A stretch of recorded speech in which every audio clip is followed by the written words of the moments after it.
என்கிட்ட இருக்கிற பணத்தை முழுவதுமா இழந்தாலும் இங்கிலீஷ் பேசக்கூடிய ஒரு நாட்டுல ஒரு தெருவில் என்ன கொண்டு போய் விட்டீங்க அப்படின்னா 5 to 10 வருஷத்துக்குள்ள இழந்த என்னுடைய செல்வத்தையும் பணத்தையும் திரும்பவும் என்னால உருவாக்கிட முடியும். அது எப்படின்னு கேட்டீங்கன்னா, இந்த செல்வத்தை சேர்க்கிறதும் பணம் சம்பாதிக்கிறதும் it's just a skill set. எல்லா திறமைகள் போலவும் இதுவும் ஒரு வகையான திறமை தான். இதை யார் வேணும்னாலும் டெவலப் பண்ணிக்க முடியும். இதை சொன்னது ஆஞ்சல் இன்வெஸ்டரான நவேல் ரவிகாந்த். நிறைய பணம் சேர்க்கணும், செல்வந்தன் ஆகணும் அப்படின்னா கடினமா உழைக்கணும்னு நிறைய பேர் நினைச்சுக்கிட்டு இருக்காங்க. அப்படியா? அதுதான் உண்மையா அப்படின்னு கேட்டீங்கன்னா இல்லவே இல்லை. It's not really about hard work. அப்படி பார்த்தா 8 மணி நேரம், 10 மணி நேரம், 12 மணி நேரம் அப்படின்னு இதை விட அதிகமா கூட வேலை செஞ்சுக்கிட்டு இருக்கிற கடினமா உழைக்கக்கூடிய நபர்கள் எல்லாருமே பணக்காரங்க ஆயிருப்பாங்களே. செல்வந்தன் ஆகணும் அப்படின்னா என்ன பண்ணணும் அப்படிங்கறது நமக்கு தெரியணும். அதை யார் கூட சேர்ந்து பண்ணணும் அப்படிங்கறது நமக்கு தெரியணும். அண்ட் ரொம்ப முக்கியமா அதை எப்ப பண்ணணும் அப்படிங்கறதும் நமக்கு தெரியணும். இன்னொரு விதத்துல சொல்லணும் அப்படின்னா, வெறுமனே ஹார்ட் ஒர்க் பண்றதை விட இதை பத்தி நாம புரிஞ்சுக்கிட்டு புரிதலின் அடிப்படையில செயல்பட்டாதான்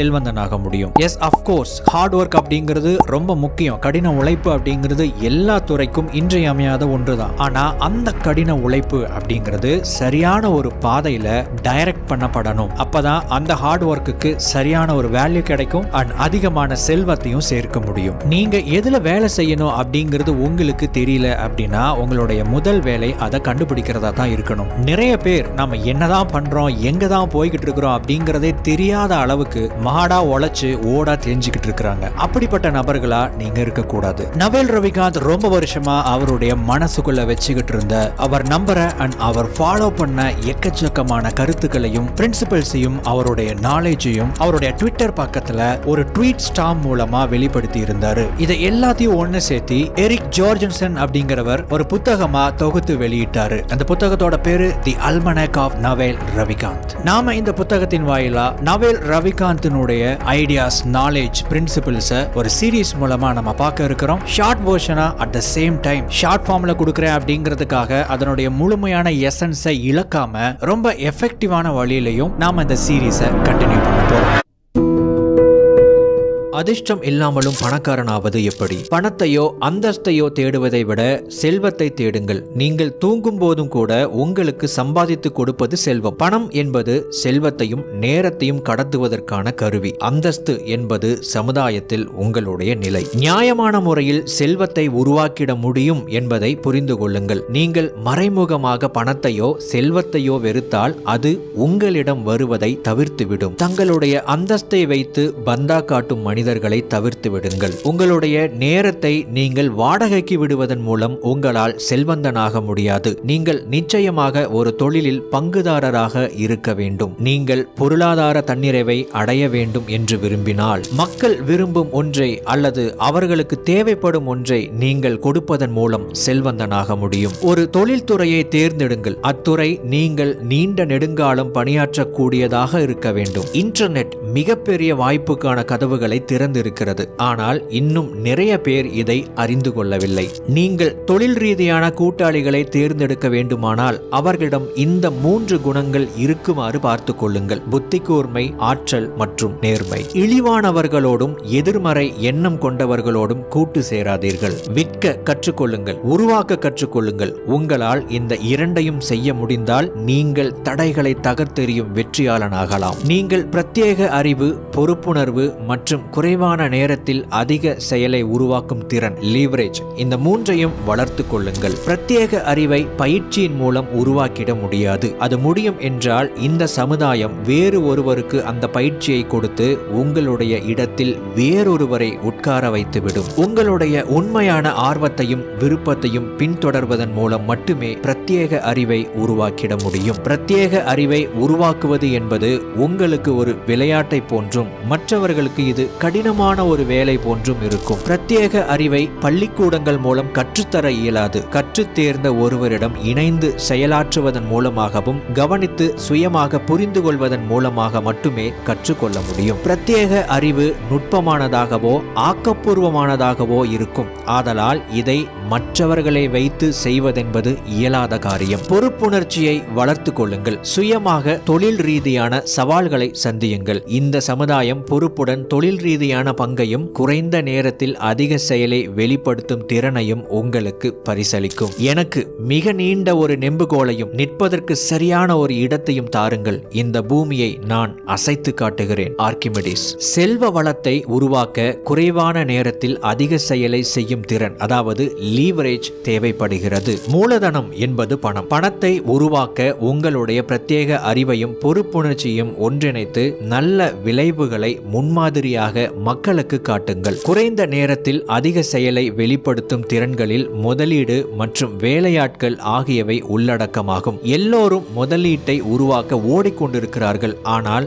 அதை உங்களுக்கு வேறொருவர் கொடுக்க வேண்டும். எல்லோரும் தலைவனாக முயற்சிக்கிறார்கள், ஆனால் முதலில் உங்களை பின்பற்றக்கூடிய நபர்களை உருவாக்க வேண்டும். கோடிங் மற்றும் ஊடகம், இந்த இரண்டுமே ஆகச்சிறந்த கருவிகளாகும். புது பணக்காரர்களின் பின்னால் இருக்கும் மிகப்பெரிய கருவிகளும் இவைகளே. உங்களுக்காக வேலை செய்யும் மென்பொருளையும் ஊடகத்தையும் நீங்கள் உருவாக்கலாம். அது நீங்கள் தூங்கும் போதும் உங்களுக்கு சம்பாதித்து கொடுக்கும். இலவசமாக எக்கச்சக்கமாக உங்களுக்காக வேலை செய்யும் ரோபோக்கள் இருக்கின்றன.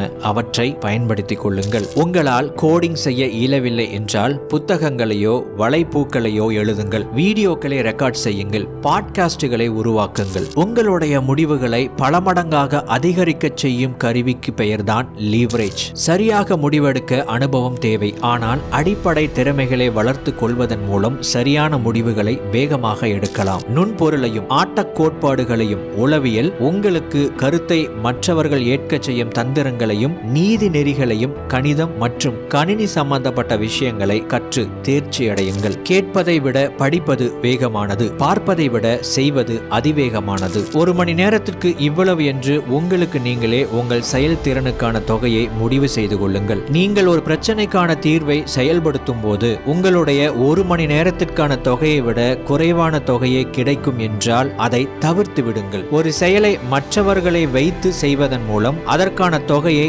உங்களுடைய ஒரு மணி நேரத்திற்கான தொகையை விட குறைவாக இருக்கும் பட்சத்தில் அந்த வேலையை மற்றவர்களை வைத்து செய்து விடுங்கள். நீங்கள் யாரோடு சேர்ந்து வேலை செய்கிறீர்கள், எதில் வேலை செய்கிறீர்கள் என்பது முக்கியமாக இருந்தாலும் உங்களால் எவ்வளவு முடியுமோ அவ்வளவு கடினமாக உழையுங்கள். நீங்கள் எதை செய்கிறீர்களோ அதில் நீங்கள் தான் மிகச்சிறந்தவர் எனும் நிலை வரும் வரை நீங்கள் எதை செய்கிறீர்களோ அதை தொடர்ச்சியாக பட்டை தீட்டுங்கள். மிக வேகமாக பணக்காரன் ஆவதற்கான வழி என்று ஒன்று இல்லவே இல்லை. அப்படி ஒன்று இருக்கிறது என்றால் அது உங்களை வைத்து வேறொருவர் வேகமாக பணக்காரன் ஆவதற்கான வழியாகத்தான் இருக்க முடியும். குறைவான நேரத்தில் அதிகமான செயலை உருவாக்கும் திறனோடு உங்களுடைய பிரத்யேக அறிவை புகுத்தி செயல்படுங்கள். நீங்கள் எதற்கு தகுதியானவர்களாக இருக்கிறீர்களோ அதை நீங்கள் அடைவீர்கள்.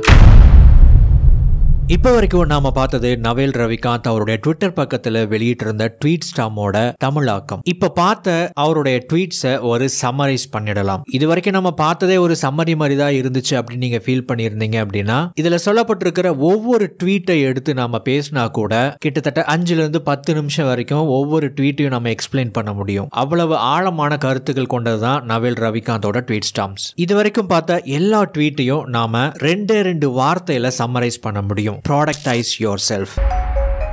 Productize yourself. இந்த 2 வார்த்தைக்கு பின்னாடி எக்கச்சக்கமான அர்த்தங்களை ஆட் பண்ணிக்கிட்டே போகலாம். உங்களுடைய ஸ்பெசிபிக் நாலேஜை பயன்படுத்தி, லீவரேஜை பயன்படுத்தி ஒரு மார்க்கெட் பிளேஸ்ல விற்கக்கூடிய பொருளாக உங்களை நீங்களே மாத்துங்க அப்படிங்கிறது இது ஒரு அர்த்தம். செல்வத்தை உருவாக்குற மனிதனாக உங்களை உருமாற்றுங்க அப்படிங்கிறது இதனுடைய இன்னொரு அர்த்தம். செல்வத்தை உருவாக்குறது உங்களுடைய ஒரு லாங் டேர்ம் கோலா இருக்கு அப்படின்னா இந்த கேள்விகளை உங்ககிட்ட நீங்களே கேட்டுக்கணும். முதலாவது கேள்வி, நீங்க என்ன பண்றீங்களோ அந்த விஷயம், அந்த செயல் உங்களுக்கு ஆத்தென்டிக்கானதாக, உண்மையானதாக இருக்கிறதா? இரண்டாவது கேள்வி, நீங்க என்ன செய்யறீங்களோ அந்த செயல் மூலமா உங்களை நீங்க ப்ரொஜெக்ட் பண்றீங்களா, உங்களை நீங்க வெளிப்படுத்துறீங்களா, வெளிக்கொணர்கிறீர்களா, அதை நீங்க ப்ராடக்டைஸ் பண்றீங்களா, அதாவது பணமாக மாற்றக்கூடிய ஒரு பண்டமாக நீங்க அதை கன்வெர்ட் பண்றீங்களா? அடுத்த கேள்வி, அதை நீங்க அடுத்த நிலைக்கு டெவலப் பண்றதுக்கான முயற்சிகள்ல ஈடுபட்டிருக்கீங்களா? இதை அடுத்த கட்டத்துக்கு எடுத்துட்டு எடுத்துட்டு போறதுக்கு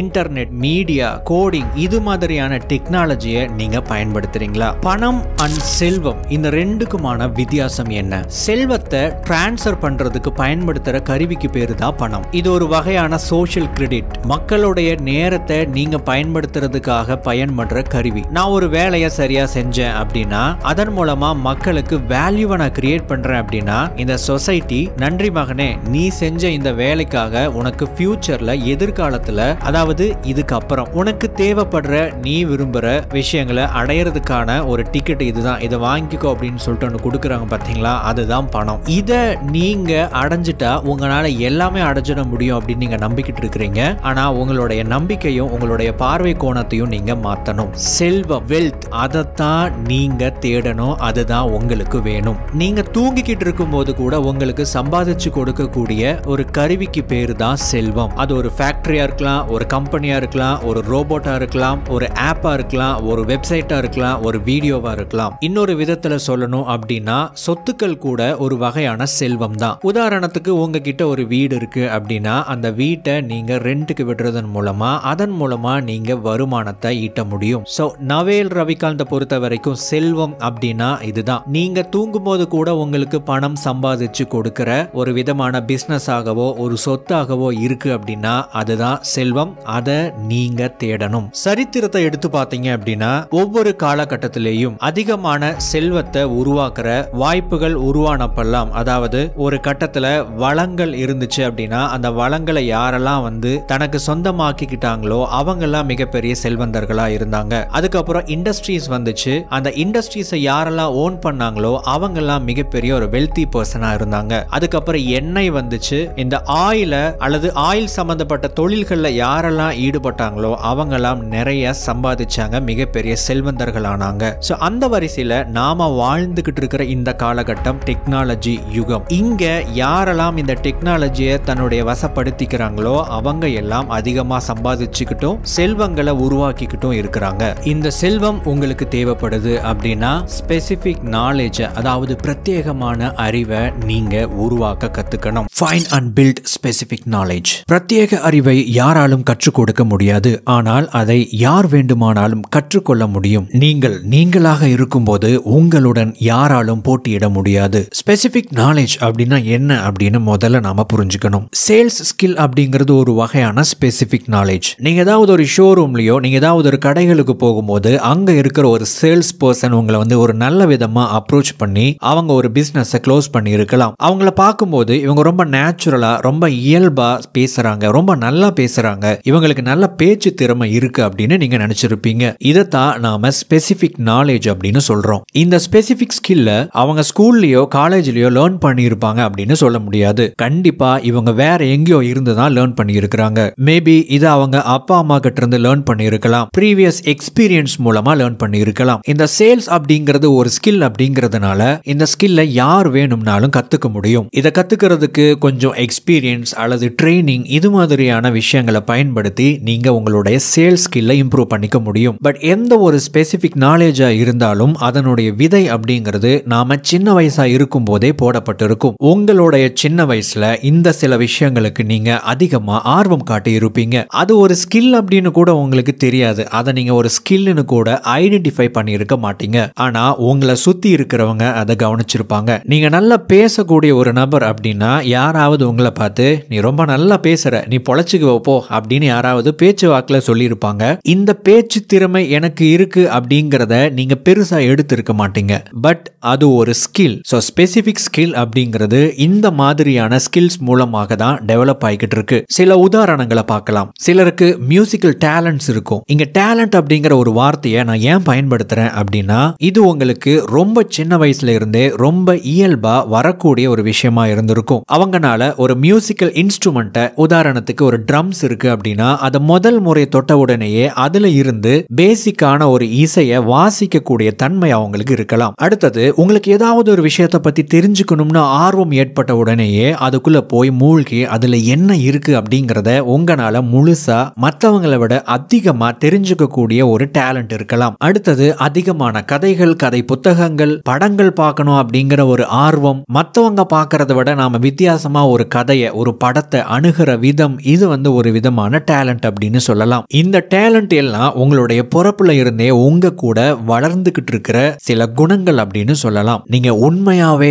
ரியலி சக்சஸ்ஃபுல்லா வரணும் அப்படின்னா இந்த மாதிரி உங்களுடைய டிஎன்ஏல, அதாவது உங்களுடைய பிறப்புல இருந்தே உங்க கூட பிறந்த அந்த ஸ்பெசிபிக்கான டேலண்ட் என்ன அப்படிங்கறத கண்டுபிடிச்சு அந்த யூனிக் டேலண்ட்டை நீங்க டெவலப் பண்ணி ஒரு ஸ்பெசிபிக் ஸ்கில்லா நீங்க கன்வெர்ட் பண்ணணும். அதுக்கப்புறம் அதை பேஸ் பண்ணின ஒரு கெரியர் பாத்தை நீங்க செலக்ட் பண்ணீங்க அப்படின்னா உங்களால இயல்பா அந்த கெரியர் பாத்துல மேல வர முடியும், முன்னேற முடியும். நவேல் ரவிகாந்த் உதாரணமா எடுத்துக்கிட்டோம் அப்படின்னா அவருடைய சின்ன வயசுல அவருக்கு இருக்கிற அந்த ஸ்பெசிபிக் நாலேஜை பாயிண்ட் அவுட் பண்ணினது அவருடைய அம்மா தான். அவருக்கு ஒரு 15-16 வயசு இருக்கும். அப்போ அந்த காலகட்டத்தில் இவருக்கு சயின்ஸ் மேல ஒரு அலாதி பிரியம் இருந்துகிட்டே இருந்துச்சு. சயின்ஸ், டெக்னாலஜி, நிறைய விஷயங்களை கத்துக்கிறது, படிக்கிறது அப்படிங்கறதுல இவருக்கு அதிகமான ஆர்வம் இருந்துகிட்டே இருந்துச்சு. அட் த சேம் டைம் வேகமா அந்த விஷயங்கள்லாம் இவருக்கு போர் அடிக்கவும் செஞ்சுக்கிட்டே இருந்துச்சு. அதனால அவர் புதுசா நிறைய விஷயங்களை தேடிக்கிட்டும் இருந்தாரு. ஒரு நாள் இவருடைய அம்மா கிச்சன்ல வேலை செஞ்சுக்கிட்டு இருக்கும் போது இவர் சொல்றாராம், நான் ஒரு சயின்டிஸ்ட் ஆக போறேன் அப்படின்னு சொல்லிட்டு. அதுக்கு இவருடைய அம்மா,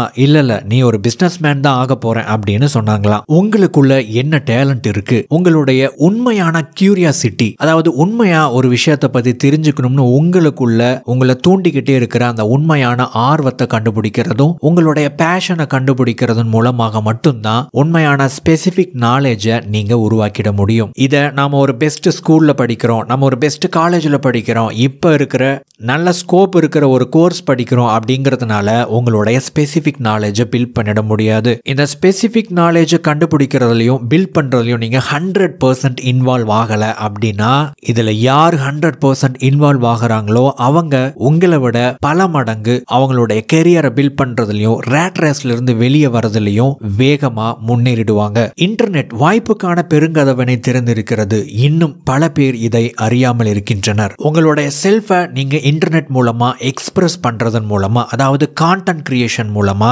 உங்களுடைய ஆடியன்ஸை நீங்க ஃபைண்ட் அவுட் பண்ண முடியும், ரீச் பண்ண முடியும். உங்களுடைய பிசினஸையும் உங்களுடைய ப்ராடக்டையும் நீங்க உருவாக்கிடவும் அதை மக்களுக்கு கொண்டு போய் சேர்க்கவும் முடியும். போட்டியில கலந்துக்காம நீங்க ஜெயிக்கணும் அப்படின்னா உண்மை தன்மையை நீங்க ஏத்துக்கணும். இத நவேல் ரவிகாந்த் ஒரு ட்வீட்ல சொல்லி இருப்பாரு, எஸ்கேப் காம்படிஷன் த்ரூ ஆத்தென்டிசிட்டி. நீங்க மத்தவங்களோட போட்டியிடுறீங்க அப்படின்னா நீங்க அவங்கள காப்பி பண்றீங்க அப்படின்னு அர்த்தம். அதாவது அவங்க என்ன பண்றாங்களோ அதே மாதிரி இல்ல அதை விட பெட்டரா நீங்க பண்ணணும் அப்படின்னு நினைக்கிறீங்க. ஆனா நம்ம எல்லாருமே, every human being is different. நம்ம எல்லாருமே யூனிக்கானவங்க, வித்தியாசமானவங்க அப்படிங்கிற உண்மை நம்ம எல்லாருக்குமே தெரியும். அதனால முடிஞ்ச வரை காப்பி பண்றதை தவிர்த்துட்டு உண்மையா இருக்க பாத்தீங்க அப்படின்னா உங்களுடைய யூனிக் பாத்தை நீங்க கிரியேட் பண்ணலாம். செல்வத்தை உருவாக்க மிக முக்கியமாக தேவைப்படும் ஒரு திறன் என்னவென்றால் முடிவில்லாமல் ஒன்றை கற்றுக்கொண்டே இருப்பதுதான். நீங்க எதை கத்துக்கணும்னு நினைக்கிறீங்களோ அதை எப்படி கத்துக்கணும்ங்கிறத முதல்ல கத்துக்கிட்டா நீங்க செல்வத்தை வேகமா உருவாக்கிட முடியும். மணி மேக்கிங்ல ஒரு ஓல்ட் மாடல், அதாவது நம்ம ஒரு ஸ்கூலுக்கு போகணும், ஒரு காலேஜுக்கு போகணும், ஒரு கோர்ஸை முடிக்கணும், ஒரு நல்ல ஒரு வேலைக்கு போகணும், ஒரு எக்ஸ்பீரியன்ஸை கெயின் பண்ணணும், அதுக்கப்புறம் ரிஸ்க் எடுக்கிற மென்டாலிட்டி இருந்துச்சு அப்படின்னா ஒரு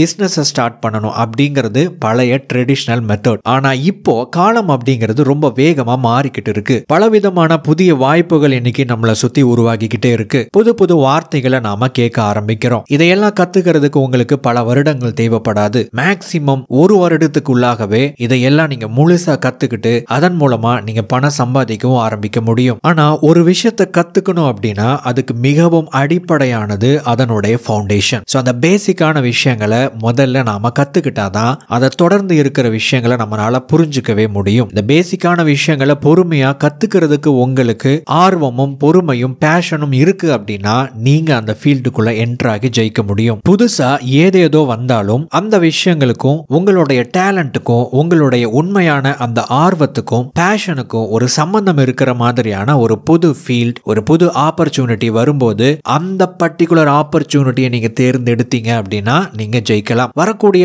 ஒவ்வொரு புது புது விஷயங்களையும் நாம கை வச்சோம், கால் வச்சோம் அப்படின்னா அதுல எல்லாம் நாம ஜெயிப்போம் அப்படின்னு கேரண்டி கொடுக்க முடியாது. உங்களுடைய பேஷன், உங்களுடைய உண்மையான ஆர்வம் அண்ட் உங்களுடைய டேலண்ட், இதுக்கும் அதுக்கும் சம்பந்தம் இருக்கணும். ஒரு தொழிலின் சிறு பகுதியாவது நீங்கள் சொந்தமாக்கவில்லை என்றால் உங்களால் பொருளாதார தன்னிறைவை அடைய முடியாது. நியூ ரூல்ஸ் ஆஃப் மணி பகுதி 3. Ownership versus wage work. செல்வ நிலையை உருவாக்குறதுக்கு, இன்னும் சிம்பிளா சொல்லணும் அப்படின்னா ரிச் அப்படிங்கிற அந்த ஸ்டேஜ் அடையிறதுக்கு ஒரு தொழிலோட ஒரு பகுதியை நீங்க ஓன் பண்ணணும். இது ஏன் அவ்வளவு முக்கியம் அப்படின்னு கேட்டீங்கன்னா, உங்களுடைய வேலை நேர அடிப்படையில நீங்க பணம் சம்பாதிக்கிறீங்க அப்படின்னா ஈவன் நீங்க அதிகமா கூட சம்பாதிக்கலாம். எக்ஸாம்பிள்ஸ், லாயர்ஸ் ஆகவோ டாக்டர்ஸாகவோ நீங்க இருக்கீங்க அப்படின்னா உங்களுடைய ஒர்க்கிங் டைமை பேஸ் பண்ணி நீங்க பணம் சம்பாதிக்க முடியும். ஆனா உங்களுக்கு பொருளாதார தன்னிறைவை கொடுக்கக்கூடிய அந்த பணத்தை இதன் மூலமாக நீங்க சம்பாதிக்க முடியாது. இந்த பிசினஸ் அப்படிங்கிற ஒரு விஷயத்தை நீங்க ஓன் பண்ணணும் அப்படிங்கிறதுக்கான முக்கியமான ரீசன் என்ன அப்படின்னா, அது உங்களுக்கு பாசிவ் இன்கம் ஏர்ன் பண்ணி கொடுக்கும். ஆக்டிவ் இன்கம் அப்படின்னா உங்களுடைய வேலை நேரத்துல நீங்க வேலையில ஈடுபடும் போது மட்டுமே உங்களால பணம் சம்பாதிக்க முடியும் அப்படின்னா அது ஆக்டிவ் இன்கம். பாசிவ் இன்கம் அப்படின்னா ஒண்ணுமே பண்ணாம சும்மா உட்காந்துருந்தா பணம் வருமா அப்படின்னு கேட்டீங்கன்னா அது அர்த்தம் இல்ல. ஒரு பிசினஸ் உங்களுக்காக ரன் ஆயிட்டு இருக்கும் போது நீங்க அங்க டைரக்டா இல்லைனாலும் கூட, இப்படி சொல்றேனே, நீங்க வெளியே ஒரு இடத்துக்கு டூர் போயிட்டீங்க அப்படின்னா கூட உங்களுக்காக பணத்தை அது ஜெனரேட் பண்ணிக்கிட்டே இருக்கும். இதத்தான் பாசிவ் இன்கம் அப்படின்னு சொல்லுவாங்க. நிறைய பேர் ஒரு நல்ல வேலைக்கு போறதன் மூலமா நம்ம லைஃப்ல செட்டில் ஆக முடியும், நிறைய பணத்தை சம்பாதிக்க முடியும் அப்படின்னு நினைக்கிறாங்க. ஆனா இந்த மெத்தட் வேலை செய்யாது. அப்படி ஒரு நல்ல வேலையில இருந்துட்டு ஒருத்தங்க நிறைய பணம் சம்பாதிக்கிறாங்க, அதாவது நிறைய அப்படிங்கிறது ரிச் அப்படிங்கிற அந்த ஸ்டேஜ் அடையக்கூடிய அளவுக்கு பணத்தை சம்பாதிக்கிறாங்க அப்படின்னா அவங்க வேலை செஞ்சுக்கிட்டே அந்த பணத்தை உருவாக்கி இருப்பாங்கன்னு சொல்ல முடியாது. உதாரணத்துக்கு டாக்டர்ஸ் எடுத்துக்கலாம். தனியா ஒரு ஹாஸ்பிட்டலை ஆரம்பிக்கிறதன் மூலமாகவோ அல்லது அவங்களுடைய இன்டெலெக்சுவல் ப்ராப்பர்ட்டியை பயன்படுத்துறதன் மூலமாகவோ அல்லது வேறு ஏதாவது வழிகளில் மட்டும்தான் அவங்க மிகப்பெரிய ஒரு செல்வ நிலையை உருவாக்கி இருப்பாங்க. நீங்க வேற ஒருத்தங்களுக்காக வேலை செய்யும் போது அந்த தொழில வரக்கூடிய ரிஸ்கை அவங்க ஏத்துக்கிறாங்க. இதனால அந்த பிசினஸ்ல நடக்கக்கூடிய எல்லா மொத்த விஷயங்களுக்கும் அவங்க பொறுப்பேத்துக்கிறாங்க. அவங்க அவங்களோட இன்டெலெக்சுவல் ப்ராப்பர்ட்டியை பயன்படுத்துறாங்க. அவங்க அவங்களுடைய ஓன் பிராண்டை பில்ட் பண்றாங்க. இதனால அவங்க உங்களுக்கு, அதாவது நீங்க யாருக்காக வேலை செய்யறீங்களோ அவங்க உங்களுக்கு நிறைய பணத்தை உங்களுக்கு கொடுப்பாங்கன்னு சொல்ல முடியாது. அதுல இருந்து ஒரு சின்ன பகுதியை மட்டும் தான் உங்களுக்கு கொடுப்பாங்க. எந்த ஒரு பிசினஸா இருந்தாலும் அதற்கு ரெண்டு சைடு இருக்கும். ஒரு சைடு ஓனர்ஷிப், இன்னொரு சைடுல ஒர்க்கிங் கிளாஸ் பீப்புள் எல்லாம் இருப்பாங்க. ஒரு பிசினஸ்ல வேலை செய்யக்கூடிய எல்லாருமே அந்த தொழிலோட ஒரு பகுதின்னு சொல்லலாம். ஆனா அவங்க அந்த பிசினஸோட பகுதியா அப்படின்னு கேட்டீங்கன்னா இல்ல. ஒரு பிசினஸோட அப் சைட்ல, அதாவது ஓனர்ஷிப் சைட்ல நீங்க ஒரு ஓனராகவோ ஒரு பார்ட்னராகவோ ஒரு இன்வெஸ்டராகவோ இருக்கும் பட்சத்துல மட்டும்தான் அந்த பிசினஸ்ல இருந்து கிடைக்கக்கூடிய ப்ராஃபிட் உங்களுக்கு மற்றவங்களை விட அதிக அளவு கிடைக்கும். இப்போ உங்களுக்குள்ள ஒரு கேள்வி வரும், அப்படின்னா யாருமே வேலை செய்யக்கூடாதா, எல்லாருமே பிசினஸ் ஓன் பண்ணணுமா, எல்லாருமே பிசினஸ் ரன் பண்ணா யாரு தான் வேலை செய்யறது அப்படிங்கிற ஒரு கேள்வி இருக்கும். நீங்க மத்தவங்களுக்காக வேலை செய்யறது ஒரு விதம், உங்களுக்காக நீங்க வேலை செய்யறது இன்னொரு விதம். இங்க நவேல் ரவிகாந்த் சொல்ற விஷயம் என்ன அப்படின்னா, நீங்க உங்களுக்காக வேலை செய்யணும். ஒரு பிசினஸையோ ஒரு பிசினஸோட ஒரு பார்ட்டையோ நீங்க ஓன் பண்ணக்கூடிய ஒரு நிலை வரும் வரைக்கும் நீங்க வேலை செய்யலாம். இரண்டாவது, எல்லாருமே பிசினஸ் பண்ணணும், எல்லாருமே முதலாளிகள் ஆகணும் அப்படின்னு எல்லாருமே விரும்பவும் மாட்டாங்க, விரும்புவதும் இல்லை. நிறைய பேர் அவங்களுக்கு பிடிச்ச வேலைகளை செஞ்சுட்டு சந்தோஷமா இருக்கிறவங்களும் இருக்கிறாங்க.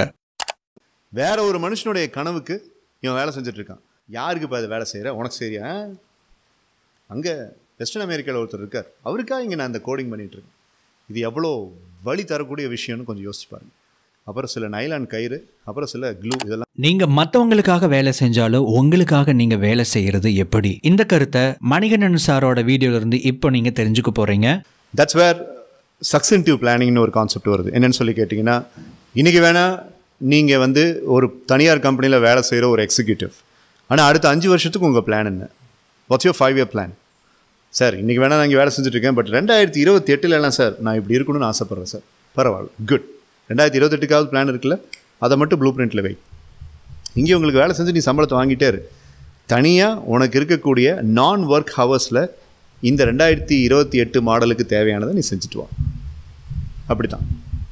இப்போ ட்ரைனிங் அப்படிங்கிறது ஒரு பக்கம், பட் என்ன நான் டெவலப் பண்ணிக்கணும் அப்படிங்கிறது இன்னொரு பக்கம். ஸோ அதுக்கு நான் ஜிம்முக்கு போகிறேன், மெடிடேஷன் பண்ணுறேன், அப்புறம் நான் எனக்கு தேவையான வீடியோஸ் எல்லாம் பார்க்குறேன், நான் வீடியோ எடிட் பண்ணி போடுறேன். இதெல்லாம் எனக்கு தேவையான விஷயம். ஸோ 20-22 வருஷம் எக்ஸ்பீரியன்ஸ் இருக்கிற ஒரு ப்ரொஃபஷனலே அதை பண்ணும்போது ஒரு யங்ஸ்டர் அதை ஏன் பண்ணக்கூடாது? So purpose need not be identified இமீடியட்டாக அதை ஐடென்டிஃபை பண்ணணுங்கிற அவசியம் இல்லை. ஸோ டைம் நிறைய இருக்குது. ஸோ இப்போ முடியலனாலும் கண்டிப்பாக ஒரு 4 வருஷத்தில் ஒரு 5 வருஷத்தில் அப்படிங்கிற பர்பஸை டெஃபினட்டாக ஐடென்டிஃபை பண்ண முடியும்.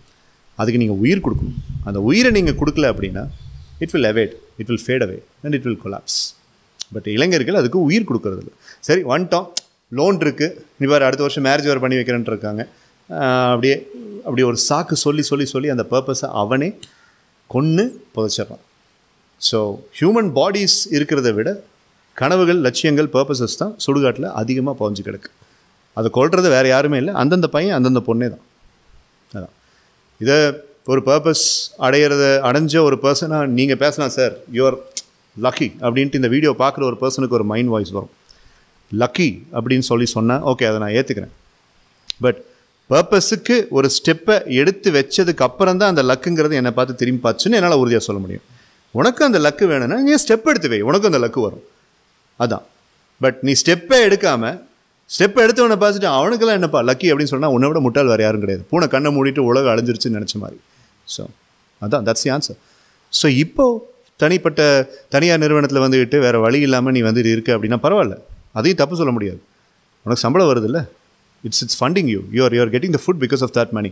பட் அடுத்த ஒரு 5 வருஷத்துக்கு நீ பிளான் பண்ணணும் பர்பஸ் அப்படின்னு சொல்லிட்டு. பர்பஸை நம்ம விடவே கூடாது நம்மளுடைய. ஏன்னா இப்போ நான் கோலு, எய்மு, ஆம்பிஷன்லாம் இப்போ அதிகமாக பேசுகிறதே இல்லை செஷன்ஸில். பர்பஸ் இன்றைக்கி எல்லா செல்ஃப் இம்ப்ரூவ்மெண்ட் குருவும் பேசுகிறது அதுதான். பர்பஸ், யுவர் காலிங் அப்படிங்கிறது.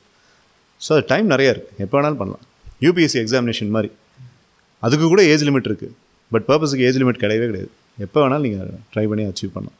நான் தான் சொல்கிறேன் பாருங்களேன், ஜாப் சாட்டிஸ்ஃபேக்ஷன் ஒன்று, மென்டல் கிராட்டிஃபிகேஷன் ஒன்று. ஜாப் சாட்டிஸ்ஃபேக்ஷன் அப்பா கொடுத்த வேலையை செஞ்சுட்டோம்டா அப்படின்ட்டு. மென்டல் கிராட்டிஃபிகேஷன் அப்படிங்கிறது வேறு, அது ஜாப் சாட்டிஸ்ஃபேக்ஷனை விட வேறு. என்னென்னு சொல்லி கேட்டிங்கன்னா சூப்பர் ஹீரோ மாதிரி நீங்கள் ரொம்ப பெருமிதப்படுவீங்க, நான் மட்டும்தான் அதை செய்ய முடியும் அப்படின்ட்டு. அது பர்பஸில் மட்டும்தான் கிடைக்கும், ஜாபில் கிடைக்காது. ஸோ இது ஒவ்வொரு யங்ஸ்டரும் புரிஞ்சுக்கணும்.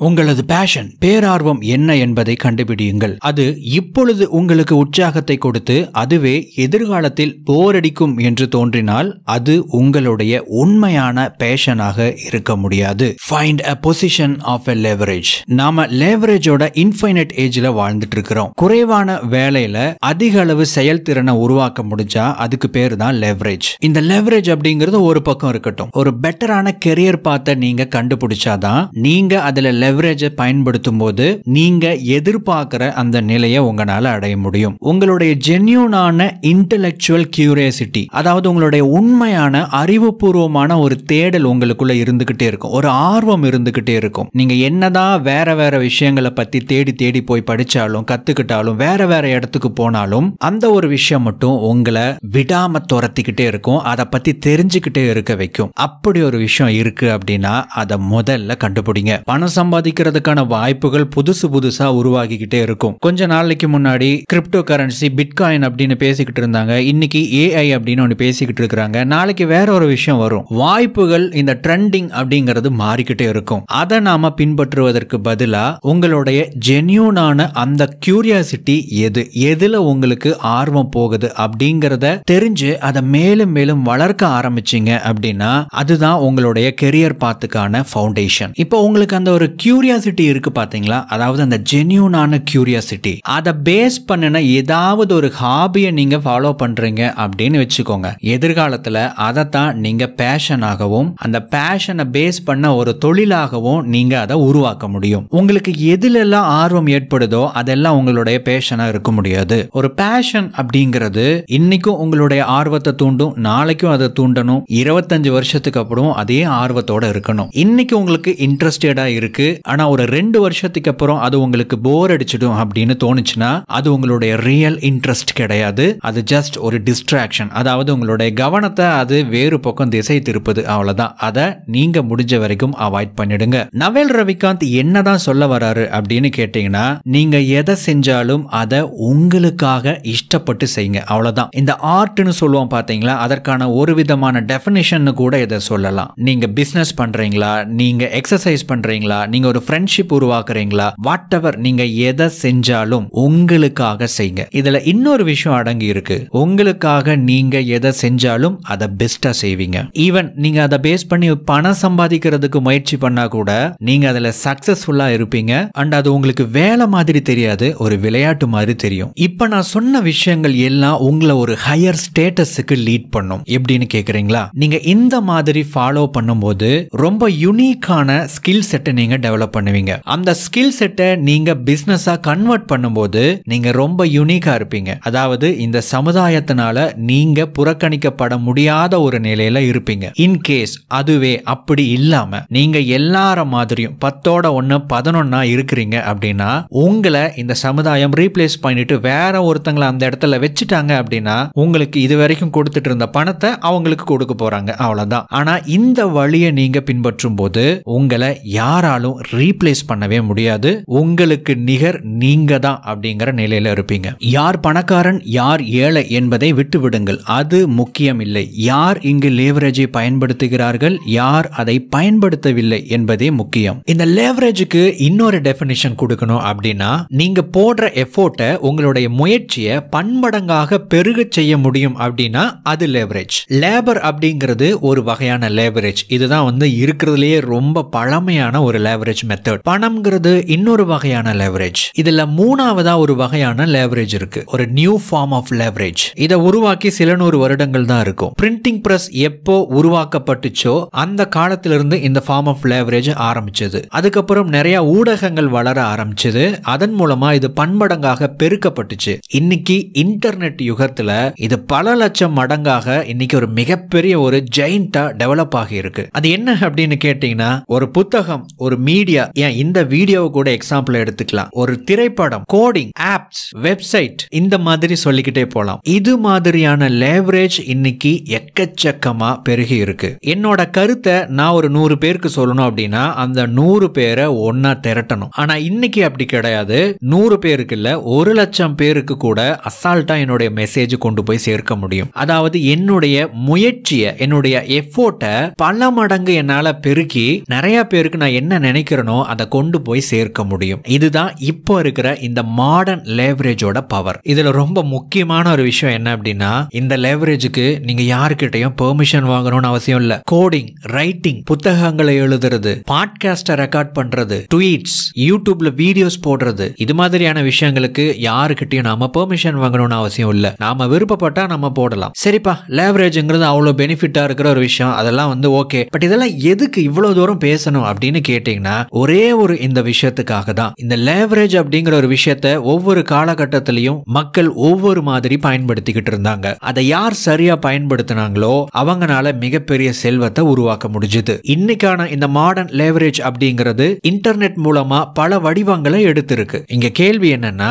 யார் லேவரேஜை பயன்படுத்துறாங்க, யார் லேவரேஜை பயன்படுத்துறது இல்ல, யார் இந்த மாடர்ன் டெக்னாலஜியை அடாப்ட் பண்ணிக்கிட்டாங்க, யார் அடாப்ட் பண்ணல. இன்னைக்கு நீங்க ஒரு கடைக்கு போறீங்க, ஒரு துணி கடையோ, ஒரு ஹோட்டலோ, ஒரு ஜுவல்லரி ஷாப், எனிதிங் நீங்க போறீங்க. ஷாப் பண்ணி முடிச்சதுக்கு அப்புறம் கூகுள் ரிவ்யூஸ் கேக்குறாங்க. இதை ஸ்கேன் பண்ணுங்க, கூகுளோட ரிவ்யூ பேஜ் ஓபன் ஆகும், அதுல உங்களுடைய ரிவ்யூஸை ஷேர் பண்ணுங்க அப்படின்னு இன்னைக்கு சில கடைக்காரர்கள் கேட்க ஆரம்பிச்சிட்டாங்க. இருந்தாலும் இன்னும் நிறைய பேர் அதை பயன்படுத்தாம இருக்கிறாங்க. இன்னொரு 5 வருஷத்துக்கு அப்புறம் யாரெல்லாம் இந்த கூகுள் ரிவ்யூஸோ அல்லது புது புது மெத்தடாலஜி, புது புது லேவரேஜ் மெத்தட்ஸை அடாப்ட் பண்ணிக்கிட்டாங்களோ அந்த பிசினஸ் மிகப்பெரிய அளவுல வளர்ந்து நிற்கும். அவங்களோட யாரெல்லாம் இன்னைக்கு இத புறக்கணிக்கிறாங்களோ அவங்க இப்போ மிகப்பெரிய அளவுல இருந்தாலும் கூட 5 வருஷத்துக்கு அப்புறம் இவங்க அவங்களோட போட்டி போடக்கூடிய நிலைமை உருவாகும். That is the power of modern லேவரேஜ்.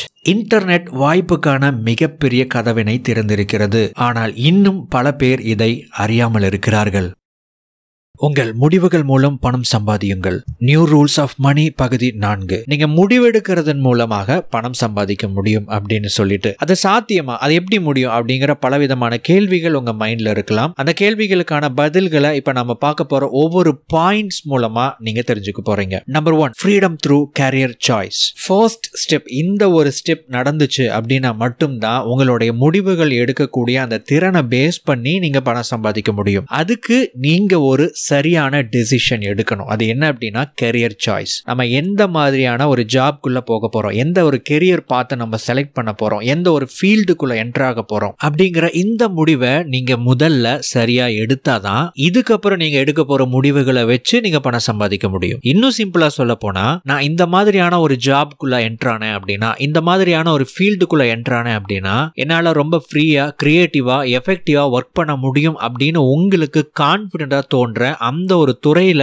நீங்க என்டர் ஆகணும். சரி, அந்த மாதிரி ஒரு ஃபீல்டுல என்டர் ஆயாச்சு. இதுக்கப்புறம் என்ன பண்ணணும் அப்படின்னா, அதுதான் second point, value of unique knowledge. ஒரு ஜெனரல் ஸ்கில்ல மட்டுமே வச்சு நம்ம எதுவுமே பண்ண முடியாது. அஃப்கோர்ஸ் ஒரு ஜெனரல் ஸ்கில்ல வச்சு பணம் சம்பாதிக்க முடியும். எல்லாருமே பேசிக்கா அதை தான் பண்ணிட்டு இருக்காங்க. பேசிக்கா ஒரு கம்பெனில வேலை செய்யறதுக்கோ ஒரு பிசினஸ் ரன் பண்றதுக்கோ தேவையான அடிப்படை ஸ்கில்ஸை மட்டுமே வச்சு அதை தொடர்ச்சியா அதை மட்டுமே வச்சு நம்ம பணம் சம்பாதிக்கிறது அப்படிங்கிறது சாத்தியமான ஒண்ணு. ஆனா இங்க ஒரு விஷயம் என்னன்னா, நம்ம சுத்தி இருக்கிற எல்லாருமே அதை தான் பண்ணிட்டு இருக்காங்க. இவங்க எல்லாருமே பெரும்பாலும் எப்படி இருக்காங்க அப்படின்னா, இவங்களுடைய வேலை நேரத்துல இவங்க அந்த வேலையை கரெக்டா செய்யறாங்களா அப்படின்னு மத்தவங்கனால மேனேஜ் பண்ணக்கூடிய ஒரு சிச்சுவேஷன்ல இருக்கிறாங்க. பட் அப்படி இல்லாம நம்முடைய நேரத்தை நாமே சுயமா செல்ஃபா மேனேஜ் பண்ணி ரிசல்ட்டை டெலிவர் பண்ணக்கூடிய நிலையில நாம இருக்கணும். நீங்க ஒரு ஜாப்ல ஒர்க் பண்ணாலும் சரி, பிசினஸ் ரன் பண்ணாலும் சரி, வாட் எவர், உங்களுக்குன்னு ஒரு யூனிக்கான ஒரு ஏரியா இருக்கும் இல்லைங்களா, ஒரு ஸ்பெசிபிக்கான ஒரு ஏரியா. அந்த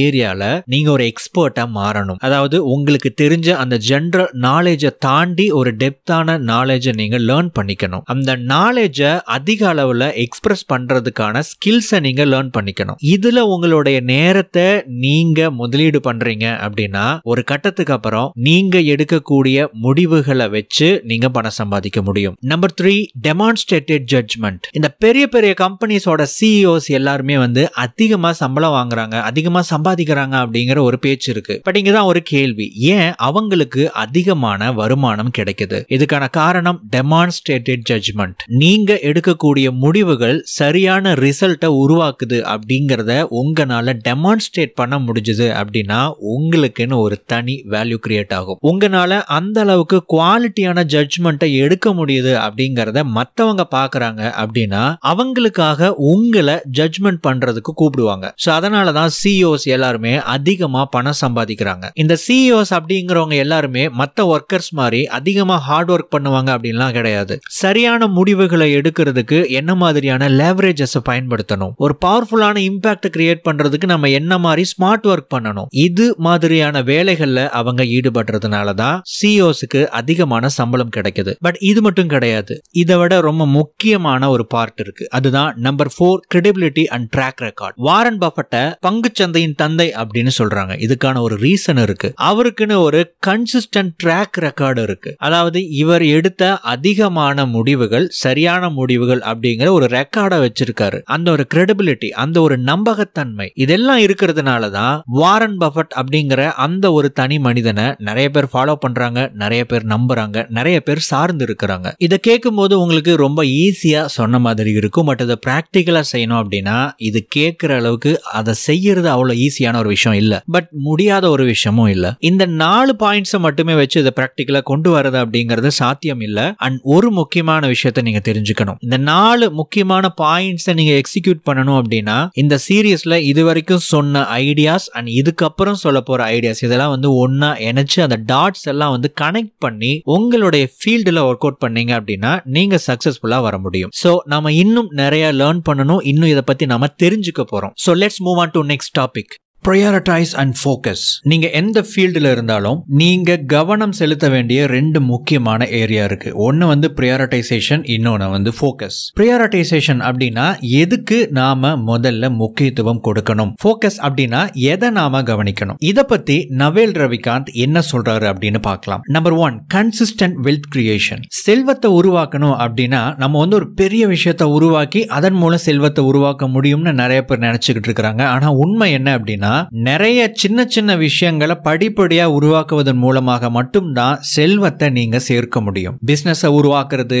வாய்ப்புகளை உருவாக்குறது, வாய்ப்புகளை பயன்படுத்திக்கிறது, முதலீடுகள்ல ஈடுபடுறது, நம்ம எதுல ஈடுபட்டோமோ அதை ஸ்கேல் பண்றது, டெவலப் பண்றது. சோ இந்த மாதிரி ஸ்டெப் பை ஸ்டெப்பா நாம போகும்போது செல்வத்தை நாம உருவாக்க முடியும். இதை இன்னொரு விதத்துல சொல்லணும் அப்படின்னா, ஒரே ஒரு ஈவென்ட் மூலமா நான் ஒரு பெரிய ஆள் ஆயிட்டேன் அப்படின்னு யாருனாலையுமே சொல்ல முடியாது. அப்படிப்பட்ட ஒரு விஷயம் எல்லாருக்கும் நடக்கிறது இல்லை. ஆனா நாம மத்தவங்கள அப்படிதான் பார்த்துக்கிட்டு இருக்கிறோம். அதுக்கு பின்னாடி இருக்கிற உழைப்ப, அந்த பேக் டிராப்புக்கு பின்னாடி என்னென்னலாம் நடந்துச்சு அப்படிங்கிற விஷயத்த நாம பார்க்கறதே இல்ல. சோ வெல்த் கிரியேஷன் அப்படின்னாவே இது தொடர்ச்சியா நீங்க ஒரு விஷயத்துல படிப்படியா ஈடுபடும் போது நடக்கிற ஒரு விஷயம். Number 2, value your time. உங்களுடைய ஒர்க்கிங் ஹவருக்கு தகுந்த மாதிரி ஒரு ஹை பேமெண்ட்டை நீங்க செட் பண்ணிக்கணும். சோ இது ஒரு அசம்ஷன் தான், எக்ஸாக்ட்டா கிடையாது. இத நவீல் ரவிகாந்த் ஹை பர்சனல் ஆர்லி ரேட் அப்படின்னு சொல்றாரு. உதாரணத்துக்கு எனக்கு ஒரு மணி நேரத்துக்கு 500 ரூபாய் அப்படின்னு செட் பண்றேன் அப்படின்னு வச்சுக்கோங்க. இதுக்கப்புறம் ஏதாவது ஒரு வேலை வருது அப்படின்னா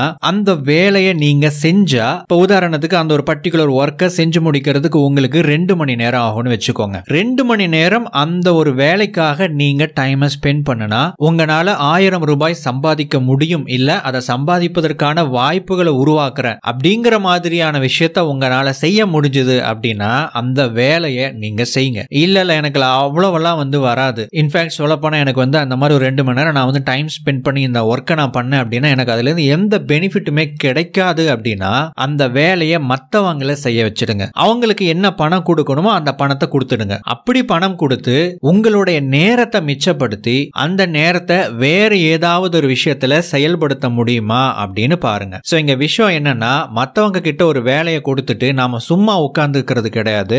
அந்த வேலையை நாம செய்யறத தவிர்த்துட்டு மத்தவங்களை செய்ய வச்சு நாம அதுல டைரக்டா ஈடுபட்டா எனக்கு எவ்வளவு பணத்தை அந்த ஒரு பர்டிகுலர் வேலையில ஈடுபடுவதன் மூலமாக நான் லாஸ் பண்ணவனோ அதை கெயின் பண்றதுக்கான ஒரு வழி ஒன்னு. ரெண்டாவது, அந்த ஒரு பர்டிகுலர் டைமை நான் சேவ் பண்ணி வேற ஒரு விஷயத்துல ஒரு ப்ராஜெக்ட்ல நான் ஒர்க் பண்ணேன் அப்படின்னா எனக்கு டைரக்டா பணம் சம்பாதிப்பதற்கான வழியோ அல்லது அதற்கான வாய்ப்புகளையோ நான் உருவாக்குறேன். அப்படிங்கிற பட்சத்துல ரெண்டு சைட்லயுமே இன்கம் ஜெனரேட் பண்றதுக்கான வழிகள்ல ஈடுபடுறேன், இல்ல இன்கம் ஜெனரேட் பண்றேன். இப்படித்தான் நீங்க உங்களுடைய நேரத்தை மதிப்பு கொடுத்து டைமை சரியா யூஸ் பண்ணணும். அந்த வேலையை நீங்க மத்தவங்க கிட்ட கொடுத்து அவுட் சோர்ஸ் பண்றீங்க பாத்தீங்களா, அதற்கு செலவாகக்கூடிய பணம் அப்படிங்கிறது உங்களுடைய பர்சனல் ஆர்லி ரேட்டை விட குறைவாக இருக்கணும். ஒரு மணி நேரத்துக்கு 2000 ரூபாய் அப்படின்னு நான் பிக்ஸ் பண்ணிருக்கேன் அப்படின்னா 500 ரூபாய் ஆகலாம் அல்லது 1000 ரூபாய் ஆகலாம்னு வச்சுக்கோங்க. அந்த அளவுக்கு இருக்கு அப்படின்னா ஓகே, அந்த பணத்தை கொடுத்து நீங்க அந்த வேலையை அவுட் சோர்ஸ் பண்ணிக்கலாம். இல்ல அந்த வேலையை செஞ்சு முடிக்கிறதுக்கு அந்த இன்னொரு நபருக்கு நான் 2000 ரூபாய் கொடுக்கணும் அல்லது அதுக்கு மேல கொடுக்கணும் அப்படின்னா அந்த வேலையை நீங்களே செஞ்சிடணும். Simple. Number 3, despising wealth hinders success. செல்வம், பணம், இது மாதிரியான விஷயங்களை பத்தி உங்களுக்கு ஒரு நெகட்டிவான ஆட்டிடியூட் இருக்கு அப்படின்னா அது உங்களுடைய பொருளாதாரத்துல டைரக்டாவே இம்பாக்ட் பண்ணும். ஃபைனான்சியல் சக்சஸ் அடையிறதுக்கு உங்களுடைய மைண்ட் செட் அளவுல மிகப்பெரிய ஒரு லிமிடேஷன்ஸை அந்த எண்ணங்கள் கிரியேட் பண்ணும். பணத்தை பத்தி, செல்வத்தை பத்தி நாம வச்சிருக்கிற தவறான நம்பிக்கைகள் நம்முடைய நடவடிக்கைகள்ல மிகப்பெரிய தாக்கத்தை ஏற்படுத்தி அந்த அளவுக்கு பணம் நம்ம கிட்ட வராம நம்முடைய மைண்ட் செட்டே மிகப்பெரிய ஒரு தடையை உருவாக்கி வச்சிடும். சோ மேக் ஷூர் அந்த மாதிரியான தவறான எண்ணங்கள் பணத்தின் மேலேயோ பணம் வச்சிருக்கிறவங்க மேலேயோ நீங்க வைக்காத அளவுக்கு உங்களை பார்த்துக்கோங்க. அப்படி ஏதாவது எண்ணங்கள் இருந்துச்சு அப்படின்னா அந்த எண்ணங்களை படிப்படியா மாத்திக்கோங்க. Number 4, wealth creation versus status game. பணம் வைத்திருக்கிற நபர்களை பார்த்தீங்க அப்படின்னா ரெண்டு விதமா பிரிக்கலாம். ஒன்னு பார்க்கிறதுக்கு பந்தாவா பணக்காரங்களை மாதிரியே தெரியக்கூடிய நபர்கள், இவங்க பணக்காரர்கள் தான். ஆனா இவங்க எதற்காக அந்த விளையாட்டை விளையாடுவாங்க அப்படின்னா ஸ்டேட்டஸ்க்காக விளையாடுவாங்க. அந்த பந்தா காமிக்கிறதுக்காக, நிறைய பணம் இருக்கு அப்படிங்கறத எக்ஸ்பிரஸ் பண்றதுக்காக, அந்த ஒரு ஸ்டைலிஷான ஒரு லைஃப் ஸ்டைலை விரும்புறதுக்காக நிறைய பேர் பணம் சம்பாதிக்கிற இந்த விளையாட்டுல ஈடுபடுறாங்க. இன்னொரு நபர்கள் பாத்தீங்கன்னா உண்மையாவே செல்வத்தை கிரியேட் பண்ணணும் அப்படிங்கிறதுக்காக ஈடுபடுவாங்க. இவங்களுடைய முக்கியமான நோக்கம் தன்னுடைய ஸ்டேட்டஸை வெளிப்படையா காமிக்கணும் அப்படின்னு விரும்ப மாட்டாங்க.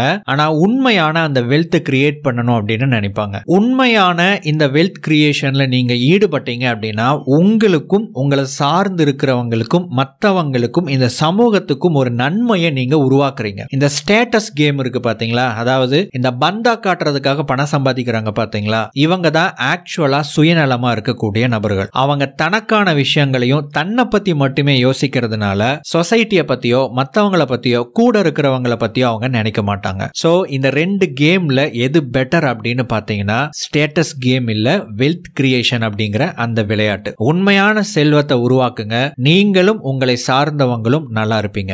நீங்கள் பணத்தை மறைமுகமாக வெறுத்தால் அது உங்களிடம் வருவதை நிறுத்திக் கொள்ளும். நீங்க பணத்தை மறைமுகமாக வெறுத்தீங்க அப்படின்னா பணம் உங்ககிட்ட வரதை தவிர்த்திடும். அப்படின்னா என்ன பணத்தை வெறுக்கிறது அப்படின்னா என்ன அப்படின்னு கேட்டீங்கன்னா, டைரக்டா பணத்தையோ அல்லது இன்டைரக்டா பணம் வைத்திருப்பவர்களை பத்தின தவறான நம்பிக்கைகளை உங்களுடைய மனசுல நீங்க வச்சிருக்க கூடாது. பணம் வைத்திருக்கக்கூடிய மனிதர்களை பார்த்து அவங்க மேல நம்ம ஒரு தவறான நம்பிக்கையை வைக்கும் போது, உதாரணத்துக்கு ஒரு பொறாமை அப்படிங்கிற மாதிரியான குணம், ஒரு எண்ணம் நம்ம மைண்ட்ல வருது அப்படின்னா நாம அவங்க கூட சேர்ந்து நம்ம ஒர்க் பண்ணணும் அப்படிங்கிற ஒரு என்விரான்மெண்ட் கிரியேட் ஆகும்போது நம்முடைய எண்ணங்களை அவங்களால சென்ஸ் பண்ண முடியும். அதே மாதிரி மற்றவங்களுடைய எண்ணங்களை நீங்க சென்ஸ் பண்ண முடியும். என்னதான் வெறும் கண் துடைப்புக்காக நம்ம வெளியே வந்து சிரிச்சு பேசினாலும் அந்த மாதிரி பேசக்கூடிய நபர்களை நீங்க பாப்பீங்க. ஒரு ஃபார்மாலிட்டிக்காக டைரக்டா நம்ம வந்து வெளி உலகத்துல அவங்களை டைரக்டா நம்ம வந்து தவிர்க்க முடியாது அப்படிங்கிறதுக்காக நீங்க நல்லா சிரிச்சு பேசுவீங்க. ஆனா அவங்க மனசுல ஏதோ ஒண்ணு வச்சிருக்காங்க அப்படின்னு உங்களால சென்ஸ் பண்ண முடியுது இல்லைங்களா? அதே மாதிரி தான் நம்முடைய எண்ணங்களையும் மற்றவங்க சென்ஸ் பண்ணுவாங்க. அந்த மாதிரியான ஒரு சிச்சுவேஷன் கிரியேட் ஆகுது அப்படின்னா 100% ஆத்தன்டிக்கா ஒரு மனிதரோடு அல்லது மற்ற மனிதர்களோடு நீங்களோ அல்லது உங்களோட மற்றவங்களோ பழக முடியாது. அந்த ஒரு ஆத்தன்டிக்கான பழக்க வழக்கம் இல்லை அப்படிங்கிற பட்சத்துல உங்களால மற்றவங்களுக்கோ அல்லது உங்களுக்கு மற்றவங்க கிட்ட இருந்து வர வேண்டிய ஆப்பர்ச்சுனிட்டிஸ், வாய்ப்புகள் அப்படிங்கிறது வராமையே போகலாம். நம்ம எந்த அளவுக்கு ஒரு நம்பகத்தன்மையை உருவாக்குறோமோ அந்த அளவுக்கு தான் நம்முடைய கனெக்ஷன்ஸும் நம்முடைய நெட்வொர்க்கும் அதன் மூலமாக கிடைக்கக்கூடிய வாய்ப்புகளும் உருவாகும். இதுக்கெல்லாம் தீர்வு என்ன அப்படின்னு கேட்டீங்கன்னா, சிம்பிளா ஆப்டிமிஸ்டிக்கா இருங்க. பாசிட்டிவ் மைண்ட் செட்டை, நேர்மறை எண்ணங்களை வளர்த்துக்கோங்க. அடுத்தவங்களை பத்தின தவறான எண்ணங்களை உங்களுடைய மனசுல இருந்து அகற்றிடுங்க. அப்படியே மத்தவங்க கிட்ட சில குறைகள் டைரக்டா இருக்கிறத நீங்க பார்த்தா கூட அவங்களுக்கு நமக்கும் என்ன கிடைக்குது, நாம டைரக்டா இந்த விஷயங்களை நாம டீல் பண்ண போறோம். சோ அதனால அவங்க என்ன டைரக்டா வேற எந்த விதத்திலும் இன்ஃப்ளூயன்ஸ் பண்ண முடியாது. எங்களுடைய கனெக்ஷன்ஸ் இதுதான் அப்படிங்கிற மாதிரியான வரையறைகளை நீங்க செஞ்சிட்டீங்க அப்படின்னா சில குறைகள் இருக்கக்கூடிய மனிதர்கள் கிட்டையும் கூட நீங்க சகஜமா பழக முடியும். அதாவது அவங்க மேல நீங்க ஒரு பாசிட்டிவ் ஆட்டிடியூட செலுத்த முடியும். கிறுக்குத்தனமான விளையாட்டை விளையாடுங்கள், கிறுக்குத்தனமான பரிசையும் வென்றிடுங்கள். இந்த இடத்துல விளையாட்டு அப்படிங்கிறது நாம வந்து ஏதோ ஒரு விஷயத்தை நோக்கி நம்ம செயல் செஞ்சுக்கிட்டு இருக்கிறோம் இல்லைங்களா, அந்த ஒரு செயல் அப்படின்னு சொல்லலாம். மனிதர்கள் விளையாடக்கூடிய விளையாட்டுகள்ல பல வகைகள் உண்டு. அதுல ஒரு சில வகைகளை எடுத்துக்கிட்டோம் அப்படின்னா மணி கேம், பணத்துக்காக விளையாடுற விளையாட்டுன்னு ஒண்ணு இருக்கு. அதாவது நம்முடைய மனநிலையில பணம் தான் முக்கியமான குறிக்கோள், நிறைய பணத்தை சம்பாதிக்கணும் அப்படிங்கிற எண்ணத்தை வச்சுட்டு நாம வந்து நிறைய செயல்களை செய்யறது அப்படின்னு வச்சுக்கலாம். பணம் உங்க வாழ்க்கையில் இருக்கிற எல்லா பிரச்சனைகளுக்கான தீர்வையும் அது கொடுத்துடாது. ஆனா உங்க வாழ்க்கையில் இருக்கிற எல்லா பண பிரச்சனைகளுக்கான தீர்வையும் பணம் கொடுக்கும். இந்த விளையாட்டை விளையாடணும் அப்படின்னு நினைக்கிற பல பேர்னால இந்த விளையாட்டை வெற்றிகரமா விளையாட முடியறது இல்ல. அதாவது பணம் சம்பாதிக்கணும் அப்படின்னு ஏதோ ஒரு விஷயத்த மைண்ட்ல வச்சுட்டு இறங்குறாங்க. ஆனா அவங்க மனதில் ஏதோ ஒரு நம்பிக்கை, என்னால பணம் நிறைய சம்பாதிக்க முடியல, அதனால பணம் சம்பாதிக்க முடியாது, அதற்கான வாய்ப்புகள் இல்லை அப்படின்னு சொல்லிட்டோ அல்லது பணம் சம்பாதிக்க முடியாம ஒரு நிலைமை வரும்போது அவங்க உடனே வந்து நிறைய பணம் சம்பாதிக்கிறவங்களை அட்டாக் பண்ண ஆரம்பிச்சிடுறாங்க. அதாவது பணம் சம்பாதிக்க கூடாது, பணம் வச்சிருக்கிறவங்க கெட்டவங்க அப்படிங்கிற ஒரு மனநிலையை அவங்களுடைய மனதில் ஏற்படுத்திக்கிறாங்க. இவங்க இந்த இடத்துல மறைமுகமா இன்னொரு விளையாட்டை விளையாடுறாங்க. அதாவது ஸ்டேட்டஸ் கேம். ஸ்டேட்டஸ் அப்படிங்கிற அந்த ஒரு விஷயத்துக்காக விளையாடுற விளையாட்டு. ஒரு சமுதாயத்துல ஒரு நிலைன்னு ஒண்ணு இருக்கும் இல்லைங்களா, அந்த ஒரு பர்டிகுலர் நிலையை ஒவ்வொருத்தங்க அடையணும்னு நினைச்சு விளையாடுறது தான் இந்த ஸ்டேட்டஸ் கேம். இது மிகவும் பழமையான ஒரு விளையாட்டு. நம்ம வந்து அதாவது எடுத்துட்டீங்கன்னா குரங்கு கூட்டத்தை எடுத்துக்கிட்டீங்கன்னா குரங்கு கூட்டத்தில் யார் வந்து ஆல்ஃபா, யார் வந்து நம்பர் 1, யார் நம்பர் 2, யார் நம்பர் 3 அப்படிங்கிற ஒரு விளையாட்டு வந்து அவங்க விளையாடுவாங்க. அதாவது அதற்காக அவங்க போட்டியிடுவாங்க. அதே மாதிரியான ஒரு விஷயத்தை தான் நாம இன்னைக்கு இந்த மாடர்ன் சமுதாயத்திலையும் செஞ்சுக்கிட்டு இருக்கிறோம். ஒரு உதாரணத்துக்கு சொல்லணும் அப்படின்னா பாலிடிக்ஸ், அரசியல் அப்படிங்கிறது ஒரு வகையான ஸ்டேட்டஸ் கேம். பட் இந்த ஸ்டேட்டஸ் கேமை பொறுத்த வரைக்கும் ஒரு சின்ன ப்ராப்ளம் இருக்கு. என்ன அப்படின்னா, நீங்க நம்பர் 1 இருக்கணும் அப்படின்னா மற்றவங்களை நீங்க நம்பர் 2 கீழே தள்ளணும். நீங்க தலைவனா இருக்கணும் அப்படின்னு ஆசைப்பட்டீங்க அப்படின்னா உங்களுக்கு கீழே நிறைய தொண்டர்கள் தேவைப்படுறாங்க. சோ இந்த தொண்டர்களை உருவாக்குறதும் அந்த தொண்டர்களை தக்க வச்சுக்கிறதும் அந்த தொண்டர்கள் தலைவனாக வரவிடாம தடுக்கிறதும் ஒரு வகையான விளையாட்டு. அதுதான் அரசியல் விளையாட்டுன்னு சொல்லலாம். இதை வந்து ஸ்டேட்டஸ் கேமுக்கு ஒரு எக்ஸாம்பிளா சொல்லலாம். இந்த ஸ்டேட்டஸ் கேம் அப்படிங்கிறது எப்பவுமே இருக்க போகுது. இதுக்கு முன்னாடி இருந்துச்சு, இப்போ இருக்கு, வருங்காலத்திலையும் அது இருக்கும். இந்த ஸ்டேட்டஸ் கேமை நீங்க இன்னைக்கு யூடியூப் உலகத்துல பார்க்கலாம். ஒரு சில நபர்களை டார்கெட் பண்ணி அவங்களுடைய நெகட்டிவான பெர்ஸ்பெக்டிவை வெளியே கொண்டு வரணும் அப்படின்னு சொல்லிட்டு நிறைய மீடியாஸ் வந்து செயல்படுறதையும் இன்டர்வியூஸ் எடுக்கிறதையும் நியூஸ் போடுறதையும் நீங்க பாக்குறீங்க. பதிலுக்கு அவங்க என்ன பண்றாங்க, அவங்க தங்களுடைய ஸ்டேட்டஸை தக்க வச்சுக்கிறதுக்கோ தங்களுடைய ஸ்டேட்டஸை உயர்த்திக்கிறதுக்கோ அவங்களால என்ன பண்ண முடியுமோ அதை பண்றாங்க. அவங்க அதை பெஸ்டா பண்ணிட்டாங்க அப்படின்னா அவங்கள பத்தி பரபரப்பா பேசப்படுற அந்த டைம்ல அவங்க கொஞ்சம் அவங்களுடைய ஸ்டேட்டஸை உயர்த்திக்கிறாங்க. இப்போ இதை பத்தி எல்லாம் இங்க எதுக்காக பேசணும் அப்படின்னு கேட்டீங்கன்னா, இந்த மாதிரி எல்லாம் விளையாட்டுகள் இருக்கு. இதுல வந்து பாசிட்டிவ் சம் ஆஃப் கேம்ஸ், அதாவது நல்ல விளையாட்டுன்னு ஒன்று இருக்கு, மோசமான விளையாட்டுகள் அப்படின்னு சொல்லிட்டு இன்னொரு குரூப் இருக்கு. நீங்க இந்த மோசமான விளையாட்டுகளை விளையாடுவதை தவிர்த்துட்டு நல்ல விளையாட்டை விளையாண்டீங்க அப்படின்னா உங்களுக்கும் மற்றவங்களுக்கும் இது நன்மை பயக்கும் அப்படிங்கறத தான் நீங்க சொல்ல வர்றேன். நம்ம வாழ்க்கையில 3 முக்கியமான டெசிஷன்ஸ் இருக்கு. எஸ்பெஷலி நீங்க வந்து ஒரு யங் பர்சனா இருக்கீங்க அப்படின்னா இந்த 3 டெசிஷன்ஸை எடுக்கிறதுக்கு நிறைய டைம் எடுத்துக்கோங்க. முடிஞ்ச வரைக்கும் ஒரு நல்ல டெசிஷனை எடுக்கிறதுக்கு முயற்சி பண்ணுங்க. அந்த 3 டெசிஷன்ஸ் என்னென்ன அப்படின்னு கேட்டீங்கன்னா, நீங்க எங்க வாழ போறீங்க, நீங்க யாரோடு வாழ போறீங்க, மூணாவது நீங்க என்ன செய்ய போறீங்க. முதலாவது விஷயம் என்ன அப்படின்னா, நீங்க என்ன மாதிரியான ஒரு பிளேஸ்ல, ஒரு சிட்டியா, ஒரு டவுனா, ஒரு கிராமமா, என்ன மாதிரியான இடத்துல நீங்க வாழ போறீங்க, அந்த இடம் உங்களுடைய கோல்ஸுக்கு எப்படி சப்போர்ட் பண்ண போகுது. நிறைய பேர் அவங்களுக்கு ஒரு இலக்கு இருக்கும், ஆனா அந்த இலக்குக்கு சப்போர்ட் பண்ணாத ஒரு இடத்துல வாழ்ந்துட்டு அந்த இலக்கை அடையணும்னு முட்டி மோதிக்கிட்டு இருப்பாங்க. ரெண்டாவது டெசிஷன் எதை பத்தி அப்படின்னா, ரிலேஷன்ஷிப், உறவை பத்தின ஒரு முக்கியமான ஒரு டெசிஷன். இதை பத்தி நான் உங்களுக்கு எக்ஸ்பிளைன் பண்ணணும் அப்படின்னு அவசியம் இல்லை. உங்களுடைய முடிவை பொறுத்து உங்களுடைய ரிலேஷன்ஷிப் அப்படிங்கிறது உங்க வாழ்க்கையை மேலையும் கொண்டு போகலாம், கீழையும் கொண்டுட்டு போகலாம். மூணாவது டெசிஷன் எதை பத்தி அப்படின்னா, நீங்க என்ன பண்ண போறீங்க, நீங்க என்ன மாதிரியான பிசினஸ் பண்ண போறீங்க, நீங்க என்ன மாதிரியான செயல்கள் மூலமா நீங்க பணம் ஈட்ட போறீங்க, அல்லது என்ன மாதிரியான செயல்கள் மூலமா நீங்க நினைக்கிற அந்த விஷயத்தை செய்ய போறீங்க அப்படிங்கிற அந்த ஆக்ஷன் ஓரியன்டான டெசிஷன். லைக் உங்களுடைய பிசினஸ், உங்களுடைய வொகேஷன், உங்களுடைய ஜாப், அந்த மாதிரி. இப்போ உங்களுடைய தொழிலையே உங்களுக்கு பிடிச்ச மாதிரி நீங்க விரும்புற மாதிரி பண்ணணும் அப்படின்னா அதுக்கு ஒரு ஸ்பெஷலான ஒரு சிறப்பம்சம் இருக்கிறது ரொம்ப முக்கியம். என்னன்னா, நீங்க பண்ணக்கூடிய அந்த தொழில், அந்த வேலை அப்படிங்கிறது உங்களுக்கு ஒரு விளையாட்டு மாதிரி தோணணும், ஆனா மற்றவங்களுக்கு அது பார்க்கறதுக்கு ஒரு வேலை மாதிரி தெரியணும். இங்க நான் என்ன சொல்ல வரேன் அப்படின்னா, அதை நீங்க என்ஜாய் பண்ணி பண்றீங்க அப்படின்னா, ஒரு விளையாட்டுல இருக்கக்கூடிய அம்சங்கள் எல்லாம் அந்த ஜாப்ல இருக்கு, அந்த பிசினஸ்ல இருக்கு, அந்த ஃப்ரீலான்சிங் ஒர்க்ல இருக்கு அப்படின்னா நீங்க தான் வந்து ராஜா அப்படின்னு வச்சுக்கோங்க. ஏன்னா இன்னைக்கு அதற்கான வாய்ப்புகள் எக்கச்சக்கமா கொட்டி கிடக்கு. ஈவன் நீங்க ஒரு ட்ரெடிஷ்னல் பிசினஸே பண்ணினா கூட உங்களுடைய ட்ரெடிஷ்னல் பிசினஸை வந்து ஒரு 15 வருஷத்துக்கு முன்னாடி இருந்ததை விட இப்போ நீங்க மிகப்பெரிய அளவில் ஸ்கேல் பண்ண முடியும், அதை வந்து வளர்க்க முடியும், சேல்ஸை இன்க்ரீஸ் பண்ண முடியும். இதற்கு மிகப்பெரிய ஒரு பேர் உதவியா இருக்கிறது இன்டர்நெட் அப்படின்னு சொல்லலாம். நம்ம போன பதிவில் பார்த்தோம், இன்டர்நெட் அப்படிங்கிறது மிகப்பெரிய வாய்ப்புக்கான கதவுகளை திறந்திருக்கிறது. ஆனா இன்னைக்கும் நிறைய பேர் அந்த வாய்ப்பை வந்து பார்க்க மாட்டேங்கிறாங்க, அதை வந்து பார்க்க தவறிடுறாங்க அப்படின்னு சொல்லிட்டு நம்ம பார்த்தோம். இன்னும் இதை சிம்பிளிஃபை பண்ணணும்னா எக்கச்சக்கமான டூல்ஸ் இன்னைக்கு இன்டர்நெட்ல இருக்கு. அந்த டூல்ஸை இப்போ வந்து வளர்ந்துகிட்டு இருக்குன்னு சொல்லலாம். அதை வந்து இந்த ஏர்லி ஸ்டேஜில் நீங்க அடாப்ட் பண்ணிட்டீங்க, நீங்க பயன்படுத்த ஆரம்பிச்சிட்டீங்க அப்படின்னா நீங்க ட்ரெடிஷ்னல் பிசினஸ் பண்ணிக்கிட்டு இருந்தா கூட நீங்க வந்து இப்போ அதை பெரிய அளவில் டெவலப் பண்ண முடியும், சேல்ஸை இன்க்ரீஸ் பண்ண முடியும், ப்ராஃபிட் இன்க்ரீஸ் பண்ண முடியும். ஃப்ரீலான்சிங் ஒர்க் மூலமா உங்களுடைய நிறைய வேலை பளுவை வந்து நீங்க குறைக்க முடியுங்கிற மாதிரி எக்கச்சக்கமான விஷயங்கள் இன்னைக்கு கிரியேட் ஆயிட்டு இருக்கு. பட் ஸ்டில் நீங்க ட்ரெடிஷ்னலாவே திங்க் பண்ணிக்கிட்டு இருக்கிறீங்கன்னா நீங்க ஒரு பெரிய வாய்ப்பை நீங்க தவற விட்டுட்டு இருக்கீங்கன்னு அர்த்தம். மணி மேக்கிங்கை பொறுத்த வரைக்கும் எல்லாருக்குமே அது வந்து ஒரு காலகட்டத்தில் அது வந்து ஒரு அடிப்படை தேவையாக இருக்கும், ஒரு நெசசிட்டியா இருக்கும். நீங்க வந்து பணம் சம்பாதிச்சு தான் ஆகணும், உங்களுடைய மற்ற விஷயங்களை ரன் பண்றதுக்கு கண்டிப்பா பணம் தேவைங்கிற ஒரு சிச்சுவேஷன், ஒரு கட்டாயம் ஏற்படும். அந்த தேவைக்காக நீங்க பணம் சம்பாதிப்பீங்க. அந்த தேவையை பூர்த்தி பண்றது தான் உங்களுடைய முதல் பொருளாதார இலக்காக இருக்க வேண்டும். அதாவது இந்த ஃபைனான்சியல் நீட் அப்படிங்கிற அந்த ஸ்டேஜை நீங்க கடந்துடணும். அதை கடந்துட்டீங்க அப்படின்னா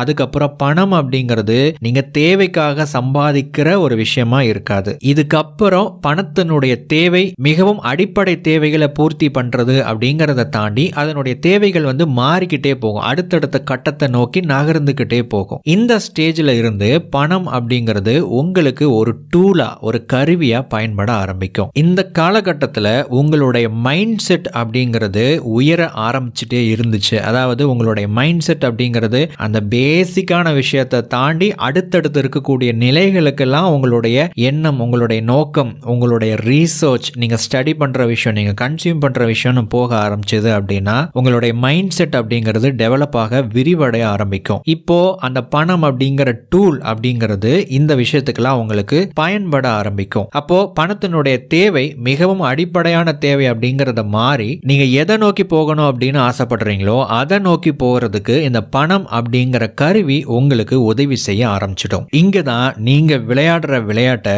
மாத்திக்கிட்டே இருக்கணும். அதாவது ஒரு காலகட்டத்தில் அடிப்படை தேவைக்காக நீங்க விளையாண்டீங்க, இதுக்கப்புறம் உங்களுடைய விளையாட்டு வேற வேற விஷயங்களுக்காக இருக்கணும். இந்த காலகட்டத்தில் நீங்க ரிஸ்க் எடுக்கலாம், புது விஷயத்தை எக்ஸ்ப்ளோர் பண்ணலாம், R&D பண்ணலாம், ரீசர்ச் அண்ட் டெவலப்மெண்ட் பண்ணலாம், ஒரு புது விஷயத்தை உருவாக்கணும் அப்படின்னு செயல்படலாம். இது மாதிரியான செயல்பாடுகள்ல நீங்க ஈடுபட்டீங்க அப்படின்னா இது வந்து பாசிட்டிவ் சம் ஆஃப் கேம் அப்படின்னு சொல்லலாம். அதாவது ஒரு நல்ல விளையாட்டு, இந்த விளையாட்டை விட்டுட்டு உங்களுடைய அடிப்படை தேவை அப்படிங்கிறது பூர்த்தியானதுக்கு பிறகு நீங்க அந்த பணத்தை வச்சு ஸ்டேட்டஸ் கேம் விளையாடணும், நான் வந்து மற்றவங்களை விட உயர்வாக என்ன காமிச்சிக்கணும் அப்படின்னு நீங்க காமிக்க ஆரம்பிச்சீங்க, அந்த மோசமான விளையாட்டை விளையாட ஆரம்பிச்சீங்க அப்படின்னா நீங்க ஒரு நெகட்டிவ் சம் ஆஃப் கேமுக்குள்ள போக ஆரம்பிச்சிடுவீங்க. ஸோ உங்களுடைய அடிப்படை தேவை பூர்த்தியானதுக்கு அப்புறம் கிறுக்குத்தனமான விளையாட்டை விளையாடுங்க. உங்களுக்கு மிகப்பெரிய கிறுக்குத்தனமான பரிசுகள் காத்துக்கிட்டு இருக்கு. அதிர்ஷ்டம் இல்லாமலும் பணக்காரனாவது எப்படி? அதிர்ஷ்டம் ஒரு சில பேருடைய வாழ்க்கையை நீங்க பார்க்கும்போது இவங்க ரொம்ப அதிர்ஷ்டம் செஞ்சவங்க அப்படிங்கிற மாதிரி அவங்கள பார்த்து நினைக்க தோணும். அது ஏன்னா அவங்க கிட்ட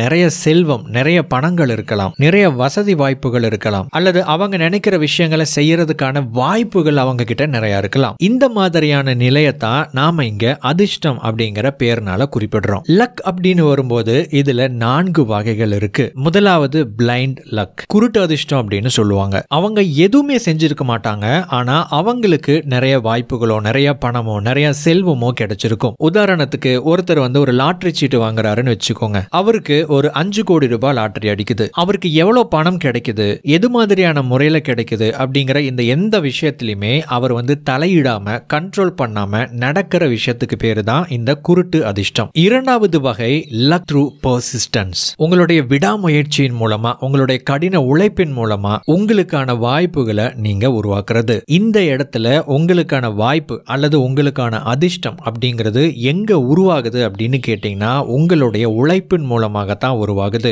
உங்களுக்கு ஒரு சிலருக்கு இருக்கிற மாதிரியான சிச்சுவேஷனோ பேக்ரவுண்டோ இல்லாம இருக்கலாம். அதை நீங்க சுயமா உருவாக்குறதன் மூலமா அவங்களுக்கு கிடைக்கிற மாதிரியான வாய்ப்புகளை, வசதிகளை நீங்க ஏற்படுத்திக்கிறீங்க. இங்க நீங்க தான் உங்களுடைய ஓன் லக்கை கிரியேட் பண்றீங்க. மூன்றாவது வகை you become very good at spotting luck. உங்களுடைய துறையில ஒரு லக்கி பிரேக் கிரியேட் ஆகுதுன்னு வச்சுக்கோங்க. ஒரு மிகப்பெரிய வாய்ப்பு உருவாகும் போது நிறைய பேர் அதை பார்க்காம இருக்கிறாங்க அல்லது அதை பயன்படுத்திக்காம இருக்கிறாங்க. அப்படிங்கிறப்போ அதை நீங்க பாக்குறீங்க, அதை நீங்க பயன்படுத்திக்கிறீங்க. அப்படிங்கும்போது இந்த வகையான லக்கை நீங்க அக்வயர் பண்ண முடியும். இந்த மாதிரியான அதிர்ஷ்டத்தை உங்களுடைய கைவசமாக்கணும் அப்படின்னா நீங்க எந்த துறையில இருக்கிறீங்களோ அந்த துறை சார்ந்த அதிகப்படியான ஸ்கில்ஸை நீங்க டெவலப் பண்ணி வச்சிருக்கணும். அப்பதான் இது மாதிரியான வாய்ப்புகள் உருவாகும் போது அதை உங்களால பார்க்கவே முடியும். நான்காவதா இன்னொரு வகை லக் இருக்கு. இது கொஞ்சம் கடினமானது, கொஞ்சம் வித்தியாசமானது. அது என்ன அப்படின்னா பில்ட் எ யூனிக் கேரக்டர். தனித்துவமான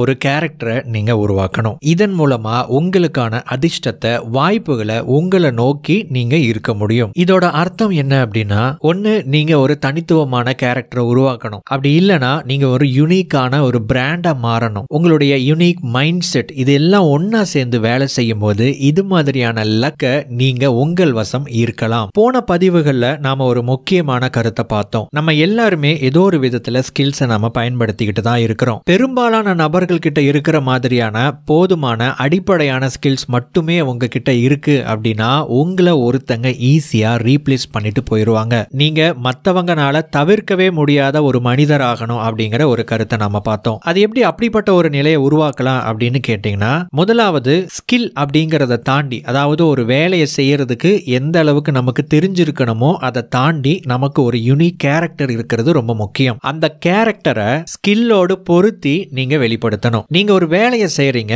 உங்களுக்குன்னு ஒரு தனிப்பட்ட பிரத்யேகமான ஒரு கேரக்டர் இருக்கு, குணம் இருக்கு. உதாரணத்துக்கு உங்களுக்கு காமெடி சென்ஸ் நிறைய இருக்கு அப்படின்னா உங்களுடைய வேலைகள்ல உங்களுடைய ஸ்கில்ஸை பயன்படுத்தும் போது இந்த யூனிக் கேரக்டரை அதுக்குள்ள இணைச்சு நீங்க உருவாக்குற ஒரு சர்வீஸோ ஒரு ப்ராடக்டோ உங்களுடைய யூனிக் கேரக்டரும் எக்ஸ்பிரஸ் பண்ணணும். அட் த சேம் டைம் உங்களுடைய ஸ்கில் மூலமா வெளிவரும் போது அது ஒரு ப்ராடக்ட் ஆகவோ சர்வீஸ் ஆகவும் வெளியே வரணும். இந்த மாதிரி வேலை தெரிஞ்சுக்கிட்டே இருந்தா மட்டும் போதாது, நீங்க ஒரு பிராண்டா மாறணும். நீங்க ஒரு பிசினஸ் பண்ணிக்கிட்டு இருக்கிறீங்க அப்படின்னு வச்சுக்கோங்க. உங்களுடைய பிசினஸ பத்தி நீங்க தான் பேசணும், வேற யாரும் பேச மாட்டாங்க. ஏன்னா அது உங்களுடைய பிசினஸ். அப்படி நீங்க பேசும்போது நீங்க எப்படிப்பட்டவர், உங்களுடைய பிசினஸ் எப்படிப்பட்டது அப்படிங்கறத மக்கள் எப்படி புரிஞ்சுக்கணும் அப்படிங்கறத டிசைன் பண்ணி நீங்க பேசுறீங்க.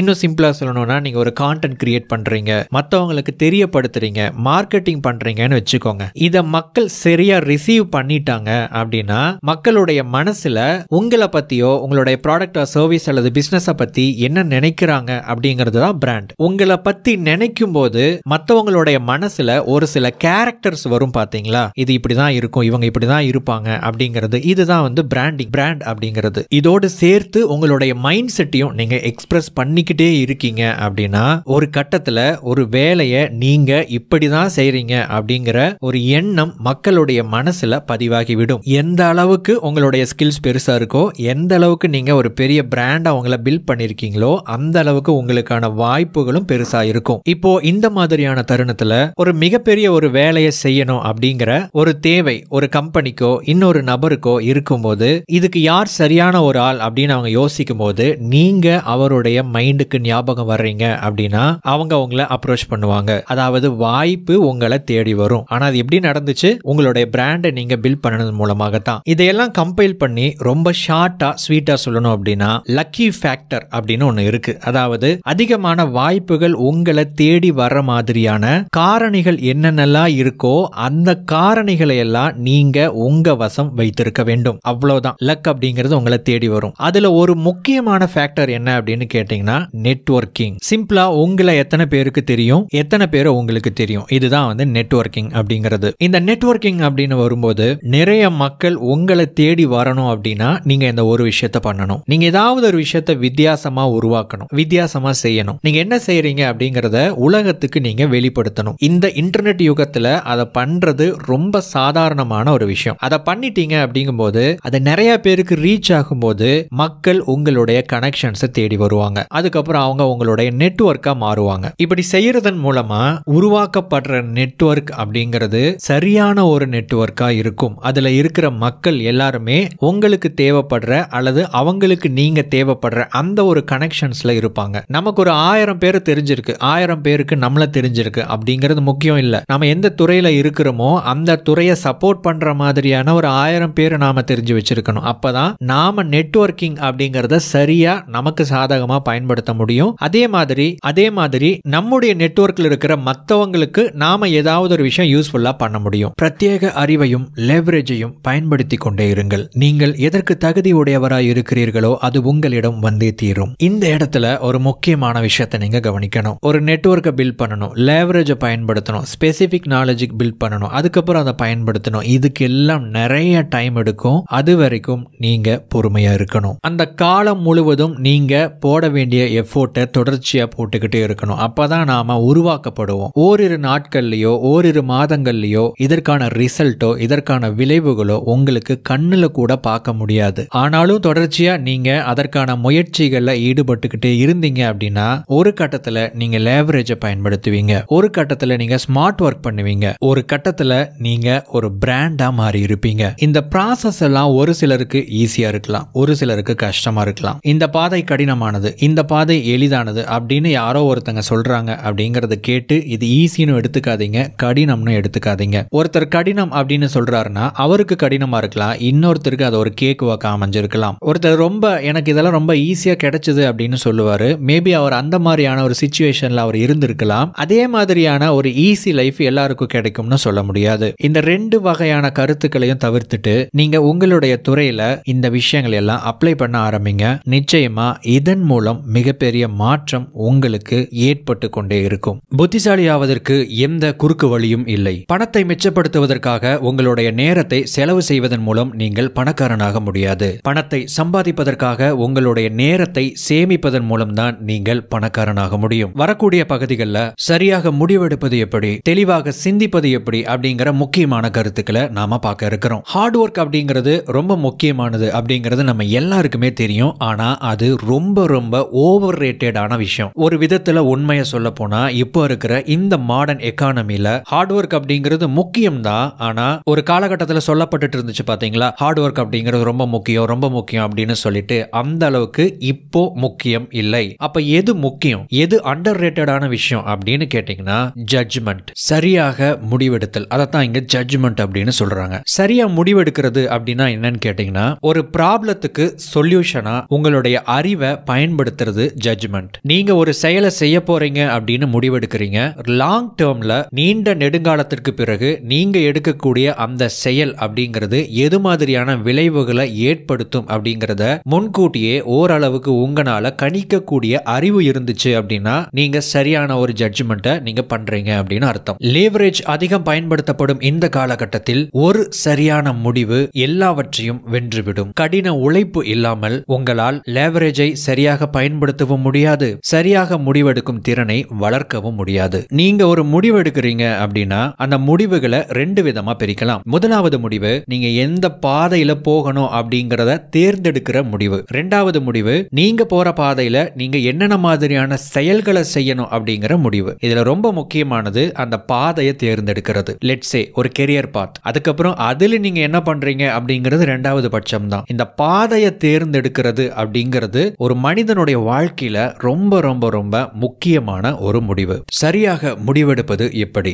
நீங்கள் புத்திசாலியா இருப்பதை விட சரியாக முடிவெடுக்கும் நபரா இருப்பது சிறந்தது. இத இன்னொரு விதத்துல சொல்லணும் அப்படின்னா, தெளிவா சிந்திக்கிறவங்க தான் புத்திசாலிகள் அப்படின்னு கூட சொல்லலாம். நீங்க தெளிவா சிந்திக்கிறீங்க, சரியான ஒரு முடிவு எடுக்கிறீங்க அப்படின்னா நீங்க ரியாலிட்டியோட டீல் பண்றீங்க அப்படின்னு அர்த்தம். ரியாலிட்டியோட நீங்க டீல் பண்றீங்க அப்படின்னா ஒவ்வொரு விஷயத்தையும் மிகச்சரியா ரியாலிட்டியா என்ன வரும் என்ன நடக்கும் அப்படிங்கிற அந்த அடிப்படை புரிதலோடு ஒரு முடிவெடுக்கிறீங்க அப்படின்னா நீங்க தெளிவா சிந்திக்கிறீங்க, தெளிவா முடிவெடுக்கிறீங்கன்னு அர்த்தம். சரி, இதை நம்ம சரியா தான் பண்றோமா அப்படிங்கறத நம்ம எப்படி தெரிஞ்சுக்கலாம் அப்படின்னு கேட்டீங்கன்னா, நீங்க ஒரு முடிவு எடுக்கும் போது தெளிவா சிந்திக்கும் போது உங்களுடைய மைண்டோட பிரசன்ஸ் பெரிய அளவுல இருக்காது, உங்க மைண்டோட ஜட்ஜ்மெண்ட் பெரிய அளவுல இருக்காது. அதாவது எமோஷனல் ரெஸ்பான்ஸ் இந்த இடத்துல பெருசா இருக்காது. நாம ஒரு முடிவை தெளிவா சரியா எடுக்க விடாம தடுக்கிற மறைக்கிற விஷயங்கள்ல ரொம்ப முக்கியமானது என்ன அப்படின்னா ப்ரீ கன்சீவ்டு நோஷன்ஸ் அப்படின்னு சொல்லலாம். நாம பலவிதமான எண்ணங்கள் பலவிதமான நம்பிக்கைகளை நம்மளுடைய மனசுல நாம ஏற்படுத்திக்கிறோம். இந்த விஷயம் உண்மை அப்படின்னும் இந்த விஷயம் பொய் அப்படின்னும், இது சரி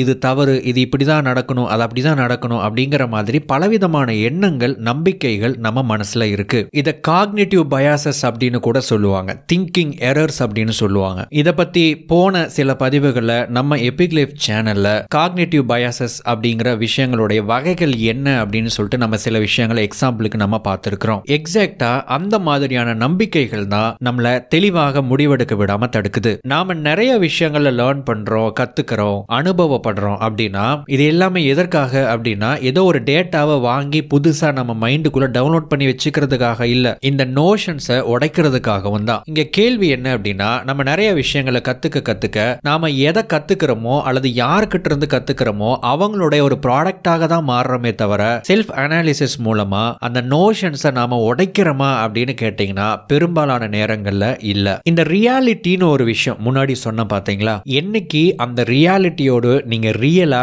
டீல் பண்றீங்களோ அன்னைக்கு தான் உங்களுடைய உண்மையான வளர்ச்சி அப்படிங்கிறது தொடங்குது. ஆனா இந்த உண்மையை புரிஞ்சுக்க விடாம பார்க்க விடாம நம்மளுடைய ஈகோவும் நம்ம மைண்ட்ல கிரியேட் பண்ணி வச்சிருக்கிற இந்த நோஷன்ஸும் அல்லது இந்த காக்னிட்டிவ் பயாசஸோ அல்லது இந்த தவறான நம்பிக்கைகளோ நம்மள எப்பவுமே தடுத்துக்கிட்டே இருக்கும். இந்த அறிவுக்கும் மனசுக்குமான இந்த போட்டியில மனசு ஸ்ட்ராங்கா ஒரு விஷயத்துல ஈடுபட்டு இருக்கும் போது, ஃபார் எக்ஸாம்பிள் எமோஷனலா அஃபெக்ட் ஆயிருக்கும் போது நம்மளுடைய அறிவு கண்ணை அது சுத்தமா மறைச்சிடும். உங்க ஃப்ரெண்டுக்கு ஏதோ ஒரு சின்ன ப்ராப்ளம் அப்படின்னு வச்சுக்கோங்க, நீங்க போறீங்க என்ன ப்ராப்ளம் அப்படின்னு கேக்குறீங்க, உங்களால தெளிவா எக்ஸாக்டா என்ன நடந்திருக்கு அதற்கான தீர்வு என்ன அப்படிங்கறத உங்களால புரிஞ்சுக்க முடியுது. இத அவருக்கு நீங்க அட்வைஸா சொல்றீங்க. ஆனா இந்த சொல்யூஷனை அவர்னால பார்க்க முடியறது இல்ல. ரீசன் என்ன அப்படின்னா அவர் எமோஷனலா கொஞ்சம் அந்த நேரத்துக்கு பாதிக்கப்பட்டிருக்காரு. சரி, இதையெல்லாம் தவிர்த்துட்டு நான் தெளிவா முடிவெடுக்கணும் அப்படின்னா நான் என்னென்ன விஷயங்கள் பண்ணணும் அதை தான் இப்ப நாம பார்க்க போறோம். Shed your identity to see reality. நம்முடைய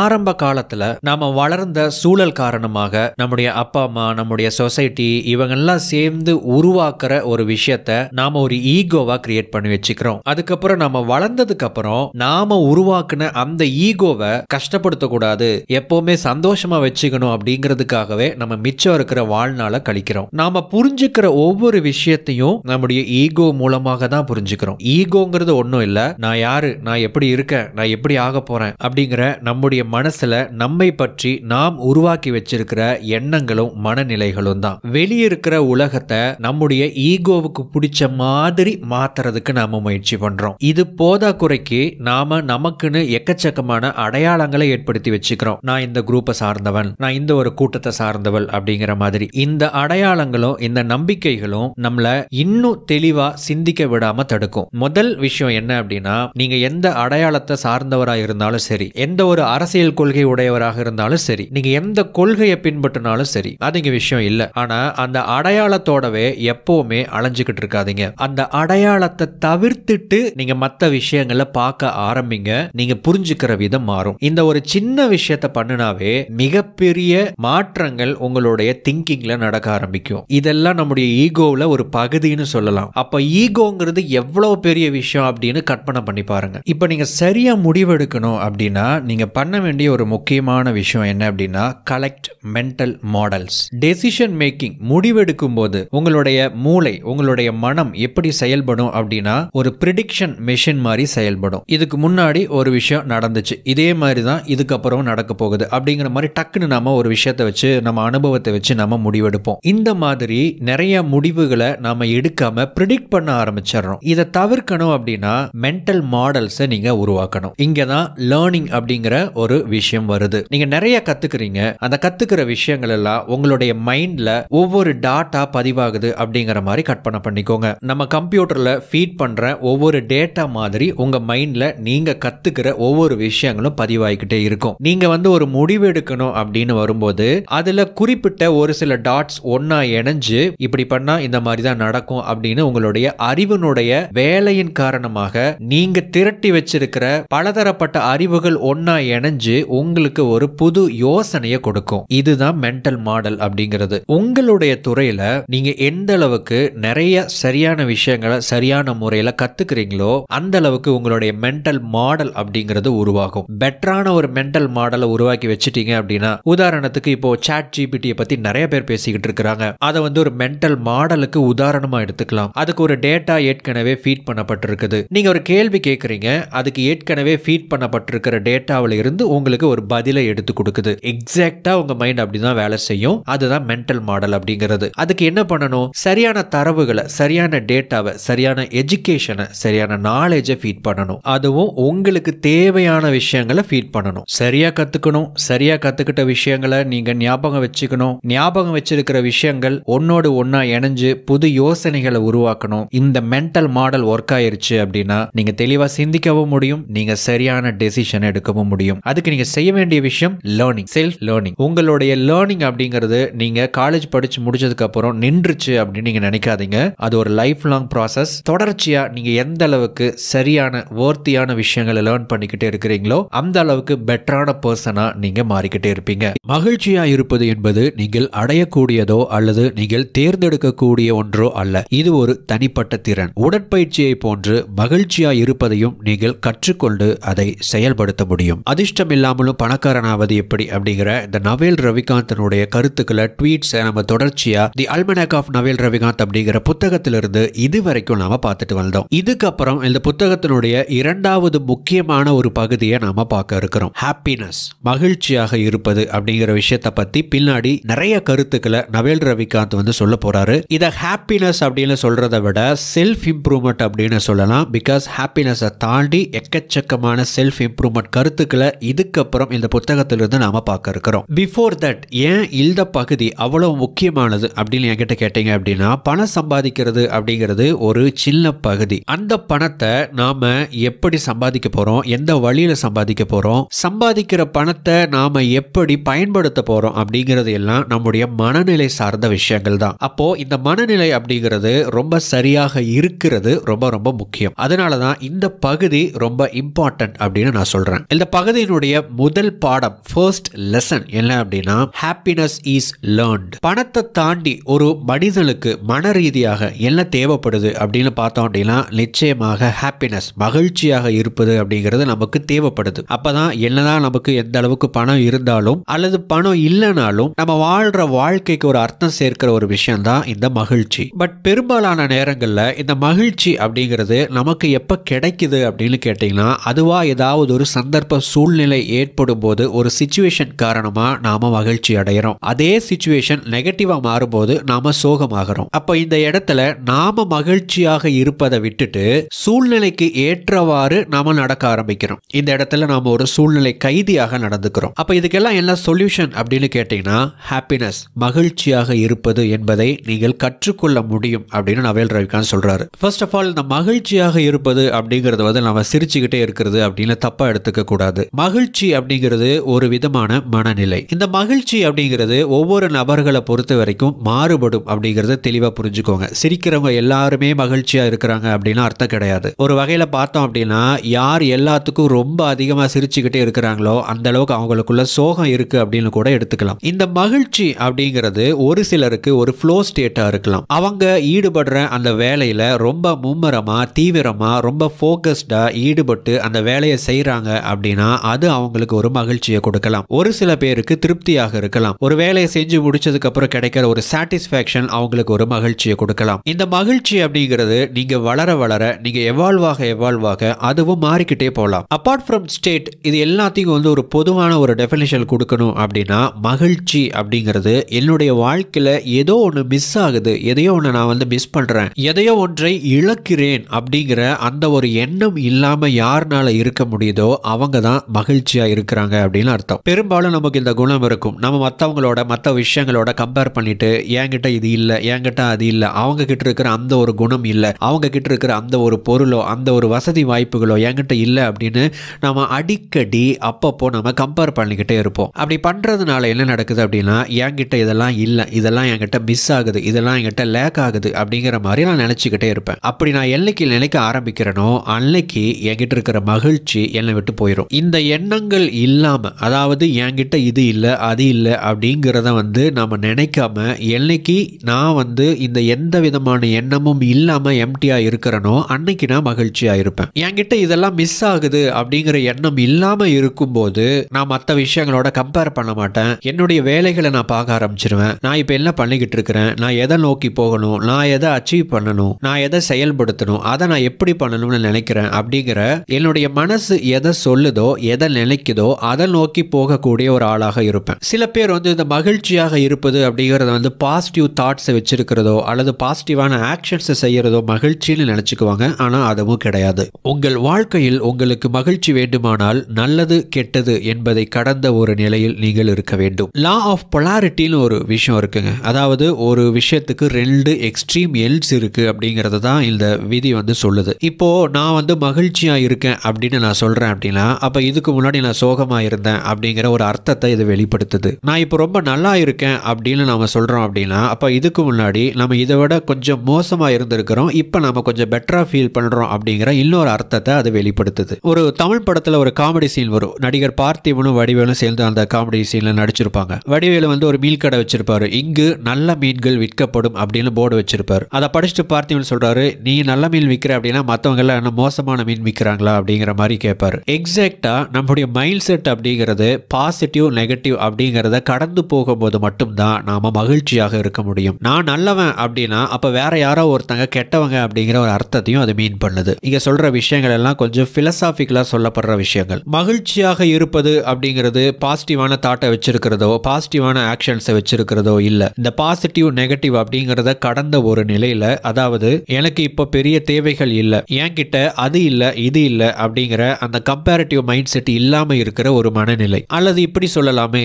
என்கிட்ட எந்த அளவுக்கு குறைவான ஆசைகள் டிசையர்ஸ் இருக்கோ அந்த அளவுக்கு என்னால மகிழ்ச்சியாக இருக்க முடியும். பிராக்டிக்கலா பார்த்தோம் அப்படின்னா இந்த மாதிரியான எண்ணம் இல்லாம நம்மளால இருக்க முடியாதுதான். சோ அதுக்காக தான் எந்த அளவுக்கு நமக்கு குறைவான டிசையர்ஸ் இருக்கோ அந்த அளவுக்கு நம்முடைய மகிழ்ச்சி அதிகமாக இருக்கும் அப்படின்னு எடுத்துக்கலாம். இந்த இடத்துல நம்முடைய மனசு பெரும்பாலும் எதிர்காலத்தை நோக்கி போய்கிட்டே இருக்கும், நிறைய பிளான் பண்ணிக்கிட்டே இருக்கும், நிறைய கனவு கண்டுகிட்டே இருக்கும். அப்படி இல்லை அப்படின்னா நம்முடைய கடந்த காலத்தை நோக்கி அது போய்கிட்டே இருக்கும். கடந்த காலத்துல நடந்த விஷயங்களை நினைச்சு அசை போட்டுக்கிட்டே இருக்கும், அல்லது அதை நினைச்சு வருத்தப்பட்டுக்கிட்டோ அதை நினைச்சு சந்தோஷப்பட்டுக்கிட்டோ இருக்கும். இது உண்மையான மகிழ்ச்சி இல்லை. நாம என்னைக்கு நிகழ்காலத்துல இருக்கிறோமோ, அதாவது இப்போ நாம இந்த பிரசன்ஸ்ல இருக்கிறோமோ, நீங்க ஒரு இடத்துக்கு போறீங்க, அந்த இடத்துல உங்களால முழுமையாக இருக்க முடிஞ்சிச்சு அப்படின்னா, அதாவது உடல் அளவிலேயும் மனதளவிலேயும் நீங்க ஒரு இடத்துல உட்கார்ந்து இருக்கீங்க, ஒரு இடத்துல இருக்கீங்க, அங்க நடக்கிறத நீங்க ஃபீல் பண்றீங்க உடல் ரீதியாக என்கேஜ்மெண்ட் இருக்கு, மன ரீதியாக ஒரு என்கேஜ்மெண்ட் இருக்குன்னா நீங்க மகிழ்ச்சியா இருக்கீங்க. வெளிப்புற சூழல் உங்களுடைய உணர்ச்சியை தூண்டுவதில்லை, ஆனால் வெளிப்புற சூழல் தான் நீங்கள் உணர்ச்சி வசப்படுவதற்கான காரணம் என்பது போல தோன்றும். இப்போ இந்த இடத்துல இது மாதிரியான கருத்துக்களை, இது மாதிரியான தத்துவ ரீதியான கருத்துக்களை நீங்க கேள்விப்படும் போது பிராக்டிகலி இம்பாசிபிளா இருக்கிற மாதிரி உங்களுக்கு தோணும். அல்லது இந்த மாதிரியான கருத்துக்களை நாம எப்படி டைரக்டா எடுத்து நம்ம வாழ்க்கையில இதெல்லாம் பயன்படுத்த முடியுமா அப்படிங்கிற மிகப்பெரிய ஒரு கேள்வி இருக்கும். இது மாதிரியான விஷயங்கள் எல்லாம் நான் ஏன் தெரிஞ்சுக்கணும் அப்படின்னு கூட நீங்க சில பேர் நினைக்கலாம். இது எல்லாம் தெரியல அப்படின்னா கூட நம்ம வாழ்க்கையை நாம வாழத்தான் போறோம். வாழ்க்கையை வாழ்றதுக்கு இதெல்லாம் தெரிஞ்சிருக்கணும்னு அவசியமே கிடையாது. ஆனா இதையெல்லாம் நாம தெரிஞ்சுக்கிறதன் மூலமாக எந்தெந்த கருத்துக்கள் நமக்கு ஒரு ஆழமான தாக்கத்தை ஏற்படுத்துதோ அந்த கருத்துக்களை நம்ம வாழ்க்கையில பின்பற்றுவதற்கு முயற்சி செய்யும் போது நாம ஒரு மேம்பட்ட வாழ்க்கையை வாழ்வோம். இதுதான் செல்ஃப் இம்ப்ரூவ்மெண்ட்டினுடைய இன்னொரு மிகப்பெரிய பகுதி. அதுக்காகத்தான் இந்த ஐடியாஸ் எல்லாம் நீங்க கேட்டுக்கிட்டு இருக்கிறீங்க, அல்லது ரீட் பண்ணிக்கிட்டோ அல்லது நீங்க கத்துக்கிட்டோ இருக்கீங்க. இந்த உலகம் நீங்க எப்படி ஃபீல் பண்றீங்களோ அந்த ஃபீலிங்கை ஜஸ்ட் அப்படியே அது ரிஃப்ளெக்ட் பண்ணும். அவ்வளவுதான் இந்த இடத்துல நடந்துகிட்டு இருக்கிற ஒரு விஷயம். நமக்கு நிறைய விஷயங்கள் நடந்துகிட்டே இருக்கு, ஆனா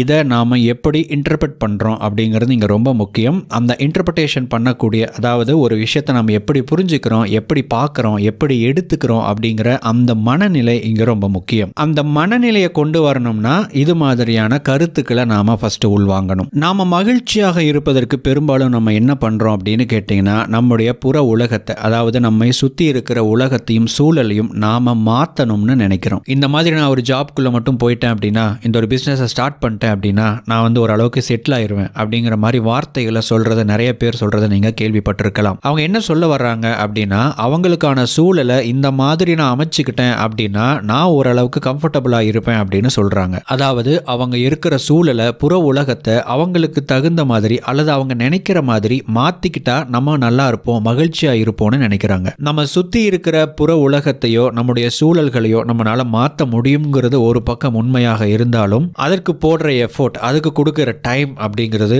ரொம்பவுமே அதிகம். அதுக்கு பதிலா அதை விட நாம நம்முடைய சிச்சுவேஷனுக்கு தகுந்த மாதிரி அடாப்ட் பண்ணிக்கிறதோ அல்லது நம்முடைய நிலைமையை நாம ஏத்துக்கிட்டு அதுக்கு தகுந்த மாதிரி நம்முடைய வாழ்க்கை முறையை மாத்திக்கிறதோ ரொம்ப எளிது. இதை பண்ணிட்டாவே நீங்க நினைக்கிற அந்த விஷயத்தை ஒரு பீஸ் ஆஃப் மைண்ட்ல செஞ்சு முடிச்சிட முடியும். நீங்க நினைக்கிற அந்த செட்டில்டு அப்படிங்கிற அந்த நிலைமை வர்ற வரைக்கும் நீங்க ஓயாம ஓடிக்கிட்டே இருக்கணும். எப்படி இருந்தாலும் நீங்க ஓடித்தான் ஆகணும், எப்படி இருந்தாலும் நீங்க வேலை செஞ்சுதான் ஆகணும். இது ஒரு பக்கம் இருக்கட்டும். அந்த ஓட்டத்தை நீங்க கொஞ்சம் அமைதியா, கொஞ்சம் மகிழ்ச்சியா ஓடலாமே. நீங்க போடுற அந்த ஹார்ட் ஒர்க்கை மகிழ்ச்சியான ஒரு நபராக இருந்து ஒரு ஹார்ட் ஒர்க் போடுறதுக்கும், இதை செஞ்சுட்டா எனக்கு மகிழ்ச்சி வரும் அப்படிங்கிற ஒரு எதிர்காலத்தில் இருக்கிற ஒரு சூழ்நிலையை மனசுல வச்சுட்டு நீங்க அதற்காக ஹார்ட் ஒர்க் போடுறதுக்கும் நிறைய வித்தியாசங்கள் இருக்கு. ஹாப்பினஸ் அப்படிங்கிறது நீங்க ஒரு விஷயத்தை எப்படி புரிஞ்சுக்கிறீங்க, எந்த விஷயத்தை அக்செப்ட் பண்ணிக்கிறீங்க, அண்ட் நீங்க எப்படி இருக்க முடிவு பண்றீங்க அப்படிங்கிற அந்த விஷயங்கள்ல தான் இருக்கு. இந்த மனநிலையை உங்களால அடைய முடிஞ்சிச்சு அப்படின்னா இந்த உலகத்திலேயே நீங்க தான் மகிழ்ச்சியான மனிதர். மகிழ்ச்சியின் மிகப்பெரிய எதிரி பொறாமை. பொறாமையின் மூலம் உங்களிடம் இருக்கும் மகிழ்ச்சி மறைந்து போகும். அதனால் உங்களுக்கு ஏதும் கிடைக்காது. ஒவ்வொரு மனிதனுக்கும் இரண்டு வாழ்க்கை இருக்கிறது. தனக்கு இருப்பது ஒரு வாழ்க்கை தான் என்பதை எப்பொழுது அவன் உணர்ந்து கொள்கிறானோ அப்பொழுது அவனுடைய இரண்டாவது வாழ்க்கை தொடங்குகிறது. இந்த கணப்பொழுதை அனுபவிக்க செய்யும் அனுபவங்களுக்காக நாம் இயங்குகிறோம். ஆனால் இந்த ஏக்கம் இந்த கணப்பொழுதிலிருந்து நம்மை வெகு தூரத்திற்கு கொண்டு சென்றுவிடும். மகிழ்ச்சி, அன்பு மற்றும் பேரார்வம் இவைகளையெல்லாம் நீங்கள் கண்டுபிடிக்க முடியாது. நீங்கள் எடுக்கும் முடிவுகளே இவைகள் எல்லாம். அல்மனக் ஆஃப் நவேல் ரவிகாந்த் அப்படிங்கிற புத்தகத்திலிருந்து மகிழ்ச்சியா இருக்கணும் அப்படின்னா நீங்க எப்படிப்பட்ட மனிதராக இருக்க வேண்டும், மகிழ்ச்சி அப்படின்னா என்ன, மகிழ்ச்சியை உங்ககிட்ட சேர்க்கணும், அதிகரிக்கணும்னா என்ன பண்ணணும், இது மாதிரியான கருத்துக்களை இப்போ நாம பார்க்க இருக்கிறோம். மகிழ்ச்சி அப்படிங்கிற ஒரு டாபிக்கை பத்தி நாம பார்க்க இருக்கிறோம். மனிதனுடைய மிக தீவிரமான தேடல்ல இந்த மகிழ்ச்சி அப்படிங்கிற ஒரு விஷயம் கட்டாயமா இடம் பிடிக்கும். எனக்கு பண காசு வேணும், புகழ் வேணும், அதிகாரம் வேணும், ஆரோக்கியமான உடம்பு வேணும், அது வேணும், இது வேணும் அப்படிங்கிற நிறைய தேடல்கள் இருந்தாலும் இது எல்லாத்திலையும் சந்தோஷம் வேணும். அப்பதான் அது எனக்கு நிலையான ஒரு செல்வமா இருக்கும் அப்படிங்கிற ஒரு எண்ணம் நம்ம எல்லாத்துக்குள்ளேயுமே இருக்கும். இந்த மகிழ்ச்சி, சந்தோஷம் அப்படிங்கிறத நாம எப்படி அடைய முடியும்? Happiness is a choice. மகிழ்ச்சி அப்படிங்கிறது நீங்க தேர்ந்தெடுக்கிற ஒரு விஷயம். மகிழ்ச்சி, அன்பு மற்றும் பேரார்வம் இவைகளை எல்லாம் நீங்கள் கண்டுபிடிக்க முடியாது. நீங்கள் எடுக்கும் முடிவுகளே இவைகள் எல்லாம். இதை கொஞ்சம் இப்படி சொல்றேனே, என்னுடைய வாழ்க்கையில இதெல்லாம் இல்ல, இதெல்லாம் இல்ல, இதெல்லாம் இல்ல, இல்ல இல்ல அப்படின்னு சொல்லக்கூடிய அந்த எண்ணத்தை எந்த அளவுக்கு உங்க மனசுல இருந்து குறைக்க முடியுமோ அந்த அளவுக்கு இந்த மகிழ்ச்சி ஹாப்பினஸை நீங்க அதிகரிக்க முடியும். இந்த மகிழ்ச்சி அப்படிங்கிறது ஃபிட்னஸ் மாதிரி. நீங்க படிப்படியா பயிற்சி பண்ணி எப்படி உங்களுடைய உடம்போட பலத்தை அதிகரிக்க முடியுமோ அதே மாதிரி நீங்க மகிழ்ச்சியா இருக்கிற அந்த நிலையை கூட உங்களால அதிகரிச்சுக்க முடியும். இதுக்கு நவேல் ரவிகாந்த் தன்னுடைய பெர்ஸ்பெக்டிவ்ல இருந்து ஒரு சில விஷயங்களை சொல்றாரு. நான் மகிழ்ச்சியா இருக்கணும் அப்படின்னா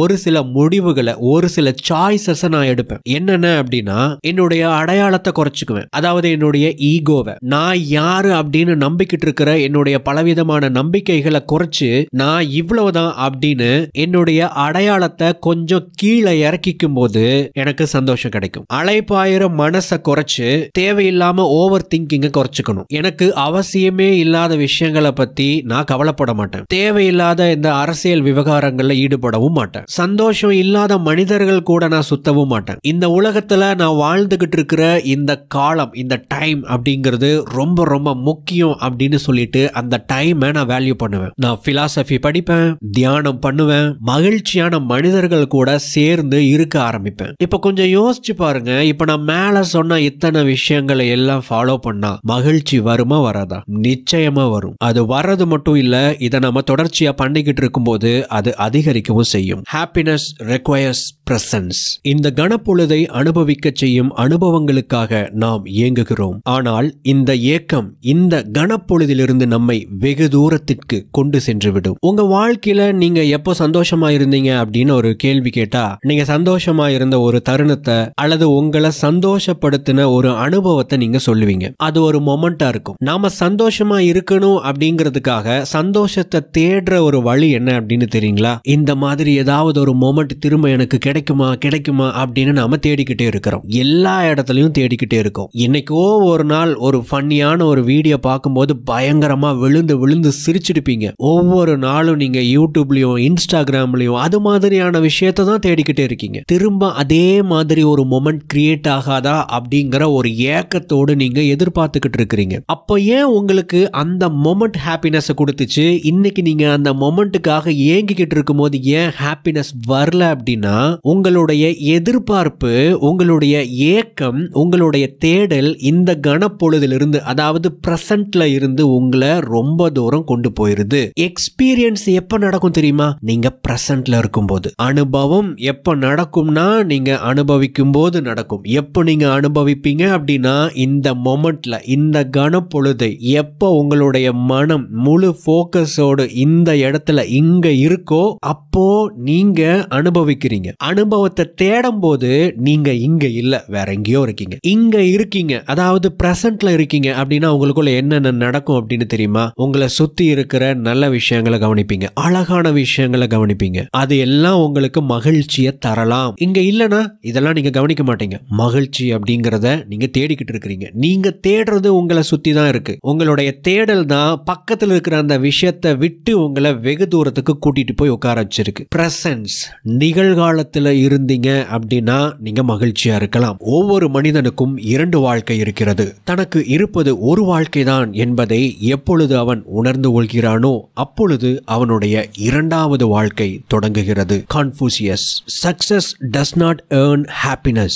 வாழ்க்கையில வெற்றி அடைஞ்சவங்க எல்லாருமே மிக சந்தோஷமானவங்க அப்படின்னு நம்ம நினைச்சோம் அப்படின்னா அது உண்மை இல்லை. அப்படின்னா வெற்றி சந்தோஷத்தை கொடுக்காதா அப்படின்னு கேட்டீங்கன்னா வெற்றி சந்தோஷத்தை கொடுக்கும் தான். ஆனா ஒருத்தங்க வெற்றி அடையணும் அப்படின்னு நினைக்கிறாங்கன்னா ஒரு விஷயத்தின் மேல தீவிரமான ஆசை வைக்கிறாங்க அப்படின்னு அர்த்தம். தீவிரமா ஒரு விஷயம் வேணும் அப்படின்னு நினைக்கும் போதே அந்த ஒரு விஷயம் என்கிட்ட இல்ல அப்படிங்கிற ஒரு எண்ணத்தையும் நாம உருவாக்கிக்கிறோம். உங்களுக்கு ஒரு விஷயம் கிடைச்சா சந்தோஷப்படுவீங்களா? ஒரு விஷயம் உங்ககிட்ட இல்லைன்னு நினைக்கும் போது சந்தோஷப்படுவீங்களா? ஒரு விஷயம் கிடைச்சா இல்லையா? வெற்றிங்கிறது என்ன? நீங்க என்ன நினைச்சீங்களோ அதை அடைஞ்சீங்க அப்படின்னா அது வெற்றி. வெற்றி அடையும் போது நீங்க மகிழ்ச்சியா இருப்பீங்க. வெற்றி அடையணும்னு நினைக்கும் போது நீங்க சந்தோஷத்தை இழக்கிறீங்க. அப்படின்னா நான் வெற்றியை பத்தி நினைக்க கூடாதா? சக்சஸ்ஃபுல்லா இருக்கணும் அப்படிங்கிற ஒரு கோலை நான் வச்சுக்கவே கூடாதா அப்படின்னு கேட்டீங்கன்னா இதை அப்படி புரிஞ்சுக்க கூடாது. இந்த கான்ஃபூசியஸ் சொன்ன விஷயத்த கொஞ்சம் சீரியஸா எடுத்துக்கிட்டோம் அப்படின்னா, அதாவது எல்லாருக்குமே ரெண்டு வாழ்க்கை இருக்கு. ஒரு வாழ்க்கை தான் இருக்கு அப்படின்னு நம்ம என்னைக்கு உணர்ந்துக்கிறோமோ அன்னைக்கு நம்முடைய ரெண்டாவது வாழ்க்கை தொடங்கும் அப்படிங்கிறாரு. இந்த ரெண்டாவது வாழ்க்கை எப்படிப்பட்டது?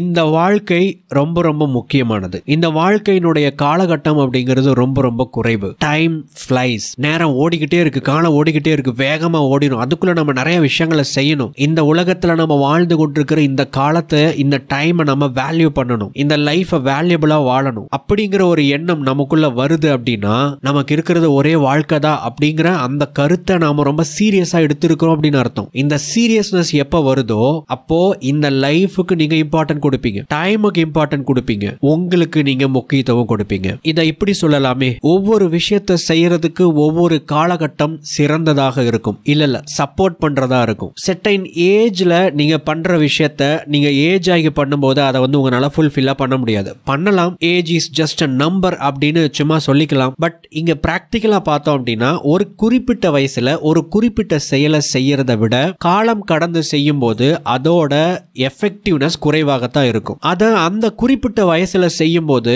நமக்கு ஒரு குறிப்பிட்ட அனுபவம் கிடைக்கும், ஒரு குறிப்பிட்ட சந்தோஷம் கிடைக்கும், ஒரு குறிப்பிட்ட சாட்டிஸ்பாக்சன் கிடைக்கும். உங்களுக்கு இருக்கிற வாழ்க்கை ஒரே ஒரு வாழ்க்கை தான் அப்படிங்கறத நீங்க சீரியஸா எடுத்துட்டீங்க அப்படின்னா ஒரு விஷயத்தை செய்யறதுக்கு இதுதான் சரியான நேரம், இதுதான் சரியான ஏஜ் அப்படின்னு நீங்க உங்களுக்கு ஃபீல் பண்ணுச்சு அப்படின்னா அந்த ஏஜ்ல நீங்க அதை செஞ்சிருவீங்க. அதாவது அதுக்கு நீங்க இம்பார்ட்டன்ட் கொடுப்பீங்க. இந்த இடத்துல உங்களுடைய வாழ்க்கைய நீங்க முழுமையா வாழ்றதுக்கு உங்களுடைய மனசை நீங்க பிரெயின் வாஷ் பண்ணி கன்வின்ஸ் பண்றீங்கன்னு அர்த்தம். இதெல்லாம் பண்ணி நீங்க என்ன பண்ணணும்னு நினைக்கிறீங்களோ அதை செஞ்சு அதன் மூலமா வரக்கூடிய மகிழ்ச்சி அப்படிங்கிறது அலாதியானது. இதுதான் வெற்றி. இப்போ இந்த வெற்றி அதுக்கப்புறம் இந்த சந்தோஷம், இந்த ரெண்டுக்கான கனெக்டிவிட்டியை முதல்ல பார்த்துடலாம். நான் முன்னாடியே சொன்ன மாதிரி வெற்றி அடைஞ்ச எல்லாருமே சந்தோஷமானவங்க, மகிழ்ச்சியானவங்க கிடையாதுன்னு சொல்லியிருந்தேன். நாம ஒரு மனிதரை எப்ப வெற்றி அடைஞ்சாங்க அப்படின்னு நம்ம சொல்றோம்? ஒரு போட்டியில ஜெயிக்கும் போதோ, நம்பர் 1 இருக்கும் போதோ, ஒரு பிசினஸ்ல ஜெயிக்கும் போதோ, அல்லது பொதுவா ஏதாவது ஒரு விஷயத்துல ஜெயிச்சுட்டாங்க, ஒரு பெரிய ஆள் ஆயிட்டாங்க அப்படின்னா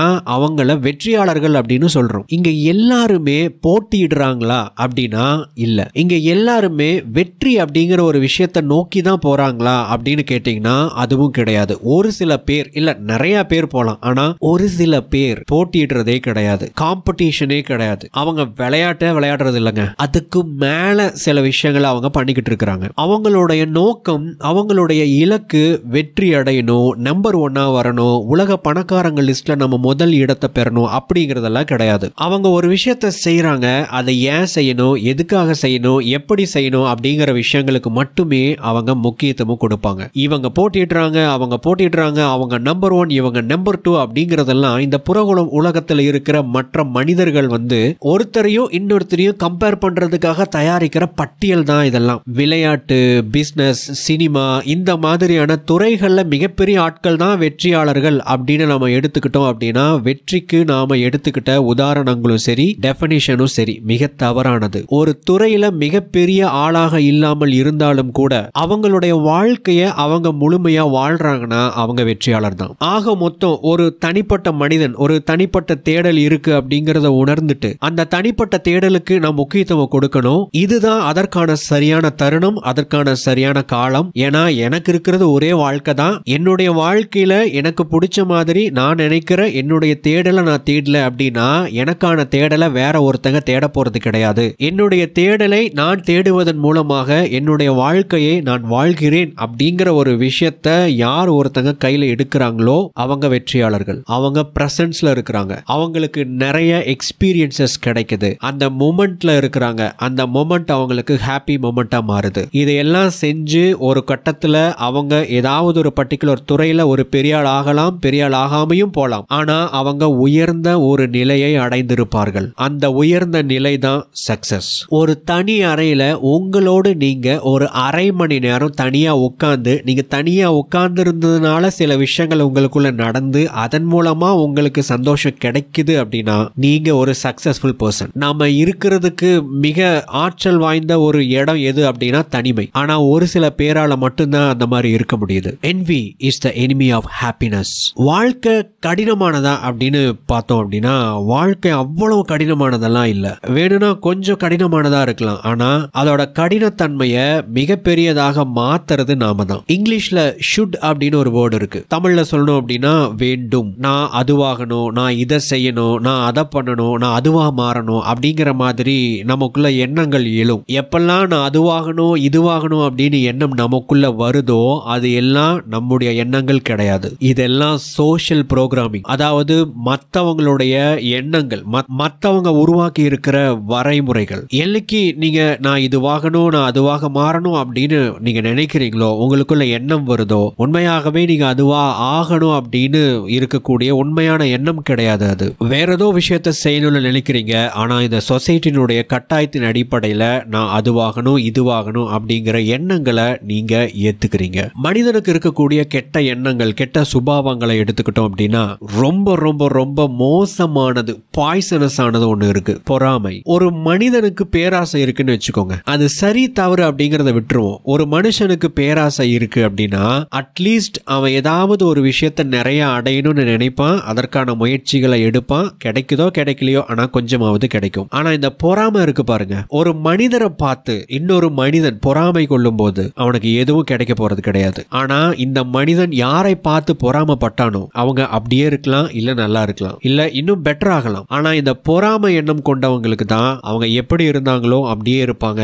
அதன் மூலமா அவங்களுக்கு எந்த நன்மையும் கிடைக்காது. இதனால நம்ம கிட்ட இருக்கிற மகிழ்ச்சி தான் போகுமே தவிர நல்ல ஒரு விஷயம் நம்மள இதன் மூலமா தேடி வருமா அப்படின்னா இல்ல, இதன் மூலமா நம்ம ஏதாவது ஒரு நல்ல விஷயத்தை தேடிக்குவோமா அப்படின்னா இல்ல. அப்போ என்ன பண்ணணும்? இது மாதிரியான கெட்ட விஷயங்களை நாம தவிர்க்கணும், நல்ல விஷயங்களை எடுத்துக்கணும், ஒவ்வொரு நாளும் பின்பற்றணும். நாம நல்ல பாசிட்டிவா இருக்கிறதுக்கான சூழலை நாம அனுமதிக்கணும், நம்மள நெகட்டிவ் ஆக்கக்கூடிய சூழலை நாம தவிர்க்கணும். உங்க வாழ்க்கையில உங்களை பாசிட்டிவா மாத்திர பாசிட்டிவா வச்சுக்கிற சிச்சுவேஷன்ஸ் எது, நெகட்டிவா மாத்திர நெகட்டிவா வச்சுக்கிற சிச்சுவேஷன்ஸ் எது? இந்த கேள்விக்கு ஈஸியா உங்களால பதில் சொல்ல முடியும். எதை தவிர்க்கணும், எதை ஃபாலோ பண்ணணும், எதை தவிர்க்க கூடாது அப்படிங்கிற விஷயமும் உங்களுக்கு இப்ப தெரியும். இதை கடைபிடிச்சா போதும், மகிழ்ச்சி உங்களுடையது. இதெல்லாம் நான் ஏன் கேட்கணும், இதெல்லாம் நான் ஏன் ஃபாலோ பண்ணணும் அப்படின்னு கேட்டீங்கன்னா, உங்களுக்கு இருக்கிற இந்த ஒரு வாழ்க்கையில நீங்க ஒரு பெட்டரான நல்ல வாழ்க்கையை வாழணும் அப்படின்னா உங்க வாழ்க்கைக்கு நீங்க தான் பொறுப்பு. நீங்க தான் சீரியஸா உங்க வாழ்க்கையை கையில் எடுத்துக்கணும். நீங்க தான் உங்க வாழ்க்கையை காப்பாற்றணும். நீங்க காப்பாத்தல அப்படின்னா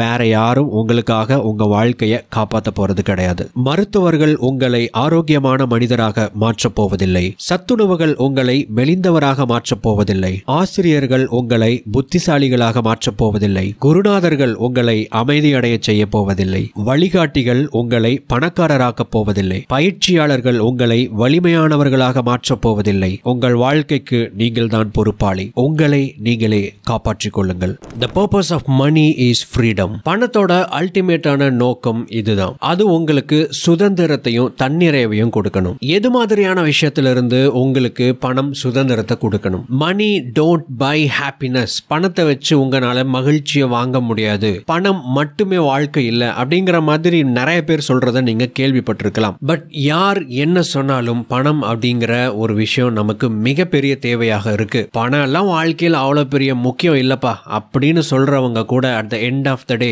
பணம் சம்பாதிக்கிறதுக்கு ஏதோ ஒரு விஷயத்த பண்ணிக்கிட்டு தானே இருக்காங்க. நமக்கு இருக்கிற நிறைய தேவைகளுக்கு பணம் அப்படிங்கிறது தீர்வாக இருக்கு. இன்னொரு விதத்துல சொல்லணும் அப்படின்னா நிறைய ப்ராப்ளத்துக்கு மணி அப்படிங்கிறது சொல்யூஷனா இருக்கு. பணம் அப்படிங்கிற கருவி உங்களுக்கு எந்தெந்த விஷயங்களுக்கெல்லாம் தீர்வாக இருக்கோ அந்த பிரச்சனைகளுக்கான தீர்வுகளை எல்லாம் உங்களால சமாளிக்க முடிஞ்சது அப்படின்னா அதுதான் சுதந்திரம். இந்த சுதந்திரத்தை உங்களுக்கு கொடுக்கிறது தான் பணத்தினுடைய அல்டிமேட்டான நோக்கம். இந்த தீர்வை பணத்தை வச்சு உங்களால எப்படி உருவாக்க முடியும் அப்படின்னா ரெண்டு வகையில உருவாக்க முடியும். ஒன்னு, உங்களுடைய தேவைகளை விட அதிகமான பணத்தை சம்பாதிக்கிறது. இல்ல உங்களுடைய தேவைகளுக்கு குறைவான ஒரு வாழ்க்கை முறையை வாழ்வதன் மூலமாக உங்களுடைய பண பிரச்சனைகளுக்கான தீர்வுகளை சமாளிக்கிறது. பணத்தை சம்பாதிக்கணும் அப்படின்னா நாம உழைக்கணும். இதுக்கப்புறம் நான் என்னுடைய உழைப்பை நிப்பாட்டிக்க போறேன் அப்படிங்கறத நம்ம ரிட்டையர்மெண்ட் அப்படிங்கிற வார்த்தையின் மூலமா நாம குறிப்பிடுறோம். பெரும்பாலும் 60 வயதுக்கு அப்புறம் நிறைய பேர் ரிட்டையர்ட் ஆகுறாங்க. பட் இப்போ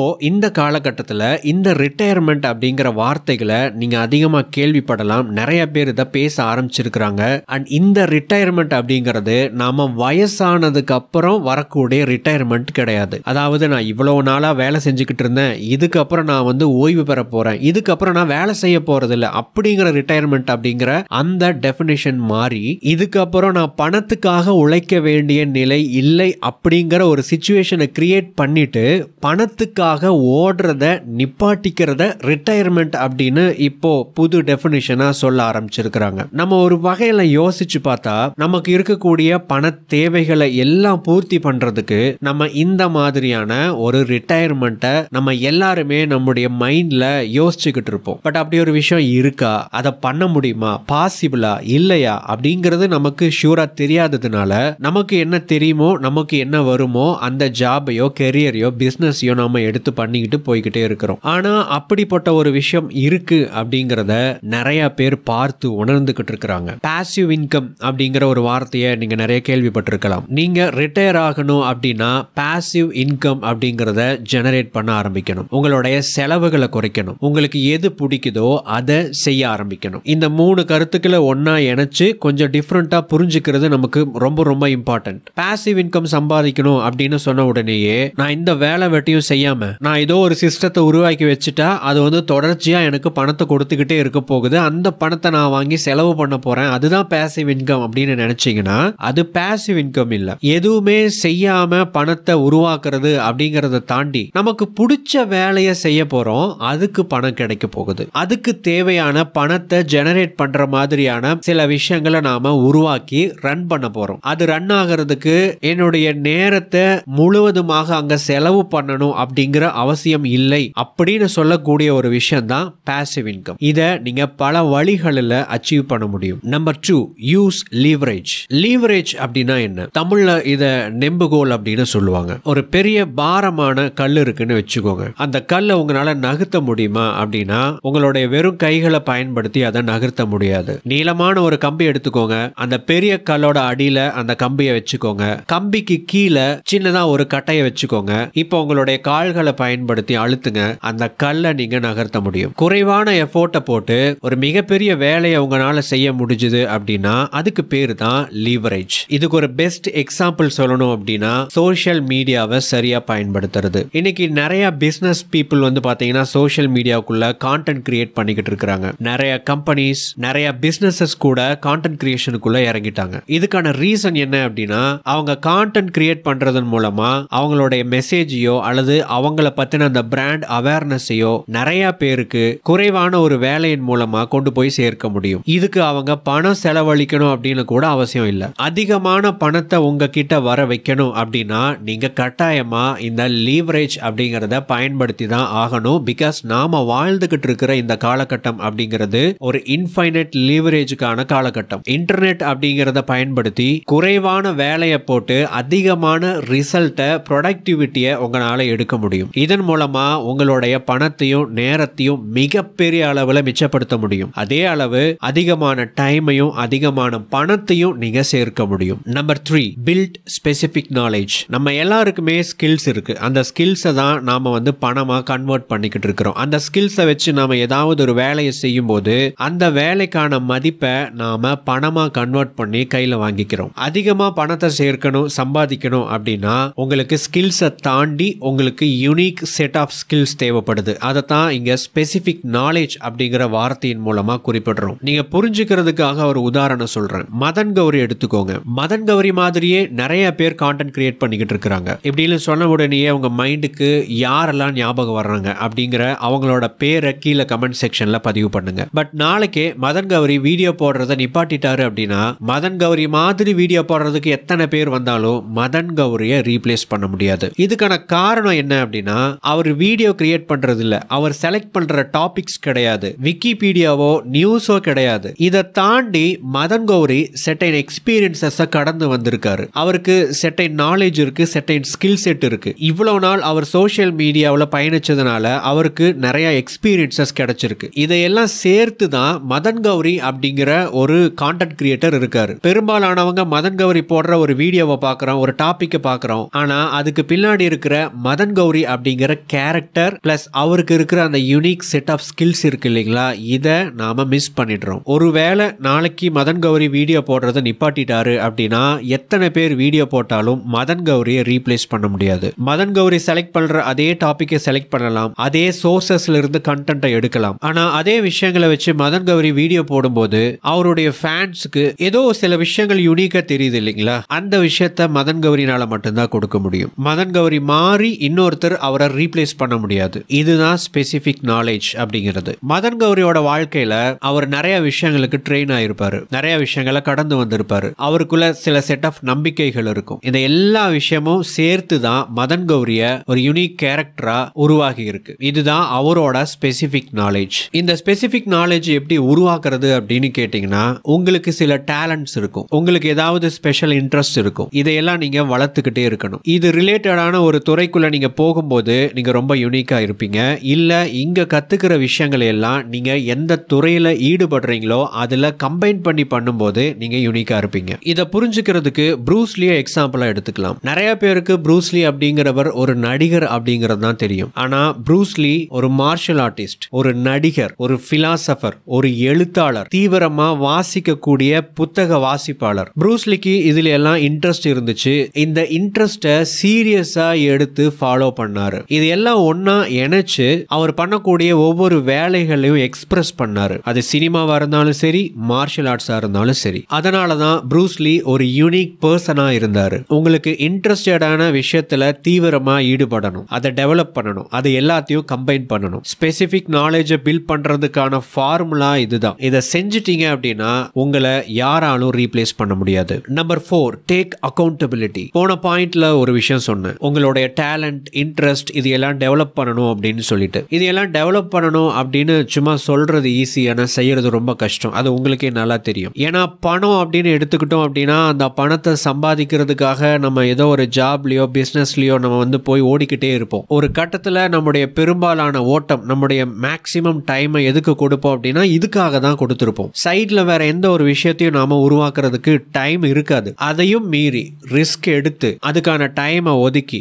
உங்களால ஒரு சில விஷயத்தை ஃபாலோ பண்ணி உருவாக்க முடிஞ்சிருச்சு அப்படின்னா, அதாவது உங்களுடைய வாழ்க்கையை நீங்க உருவாக்குறதுக்கு, உங்களுடைய கெரியரை நீங்க பில்ட் பண்றதுக்கு, ஸ்பெசிபிக் நாலேஜை உருவாக்குறதுக்கு நீங்க பொறுப்பெடுத்து செயல்படுறீங்க அப்படின்னா நிச்சயமா அதுக்கான ரிவார்டு உங்களுக்கு கிடைக்கும். இந்த இடத்துல ரிஸ்க்கும் இருக்கு, ரிவார்டும் இருக்கு. இந்த ரெண்டு விஷயத்தையும் ஏத்துக்கிற அந்த மனப்பான்மை இருக்கு இல்லைங்களா, அதுதான் accountability. Number 5, don't work for material things. நீங்க இந்த பொறியில மாட்டக்கூடாது. நீங்க பணத்தை சம்பாதிக்கிறதுக்காக ஏதோ ஒரு விஷயத்த பண்றீங்க, மெட்டீரியலிஸ்டிக்கான விஷயத்த அடையறதுக்காக தான் நான் இதை பண்றேன் அப்படிங்கிற மாதிரி உங்க மைண்ட்ல நீங்க நினைச்சுக்கிட்டு இருக்கிறீங்க அப்படின்னாலும் சரி, இல்ல உங்களுடைய மிகப்பெரிய நோக்கமே நிறைய பொருட்களை வாங்கணும், அல்லது நான் ஆசைப்படுற விருப்பப்படுற எல்லா விஷயத்தையும் செயல்படுத்தணும், அதுக்காகத்தான் நான் சம்பாதிக்கிறேன் அப்படின்னு நினைச்சுக்கிட்டு இருக்கிறீங்கன்னா அது மிகப்பெரிய ஒரு பொறி. It's a drop. தங்களுடைய தேவைகளை மிகப்பெரிய அளவுல குறைச்சுக்கிட்டு வாழ்றவங்க மிகப்பெரிய பொருளாதார சுதந்திரத்தை அனுபவிக்கிறாங்க. அவங்களுடைய லைஃப் அப்கிரேட் பண்ணணும் அப்படிங்கிறதுக்காக நிறைய விஷயங்களை வாங்கிக்கிட்டே இருக்கிறவங்க தேங்காய் துண்டுக்கு ஆசைப்பட்டு எலி பொறியில மாட்டின எலி மாதிரி வாழ்க்கை முறை, லைஃப் ஸ்டைல் அப்படிங்கிற ட்ராப்ல மாட்டிக்கிறாங்க. உங்க லைஃப் ஸ்டைலை நீங்க அப்கிரேட் பண்றதுக்கு முன்னாடி யோசிச்சு பண்ணுங்க. அப்படின்னா என்ன அப்படின்னு கேட்டீங்கன்னா, இன்னைக்கு நிறைய பொருட்களை இஎம்ஐல வாங்கிட முடியும். உதாரணத்துக்கு ஒரு கார் அல்லது ஒரு பைக், வாட் எவர். இன்னைக்கு அது உண்மையாகவே இன்றியமையாத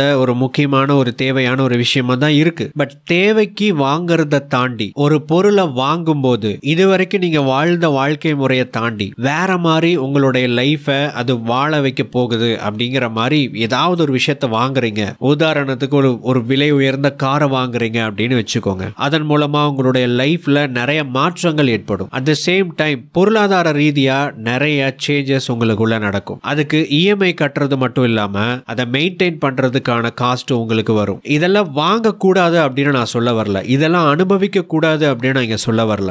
இதை பண்றதுக்கு முன்னாடி பிளான் பண்ணி பண்ணுங்க.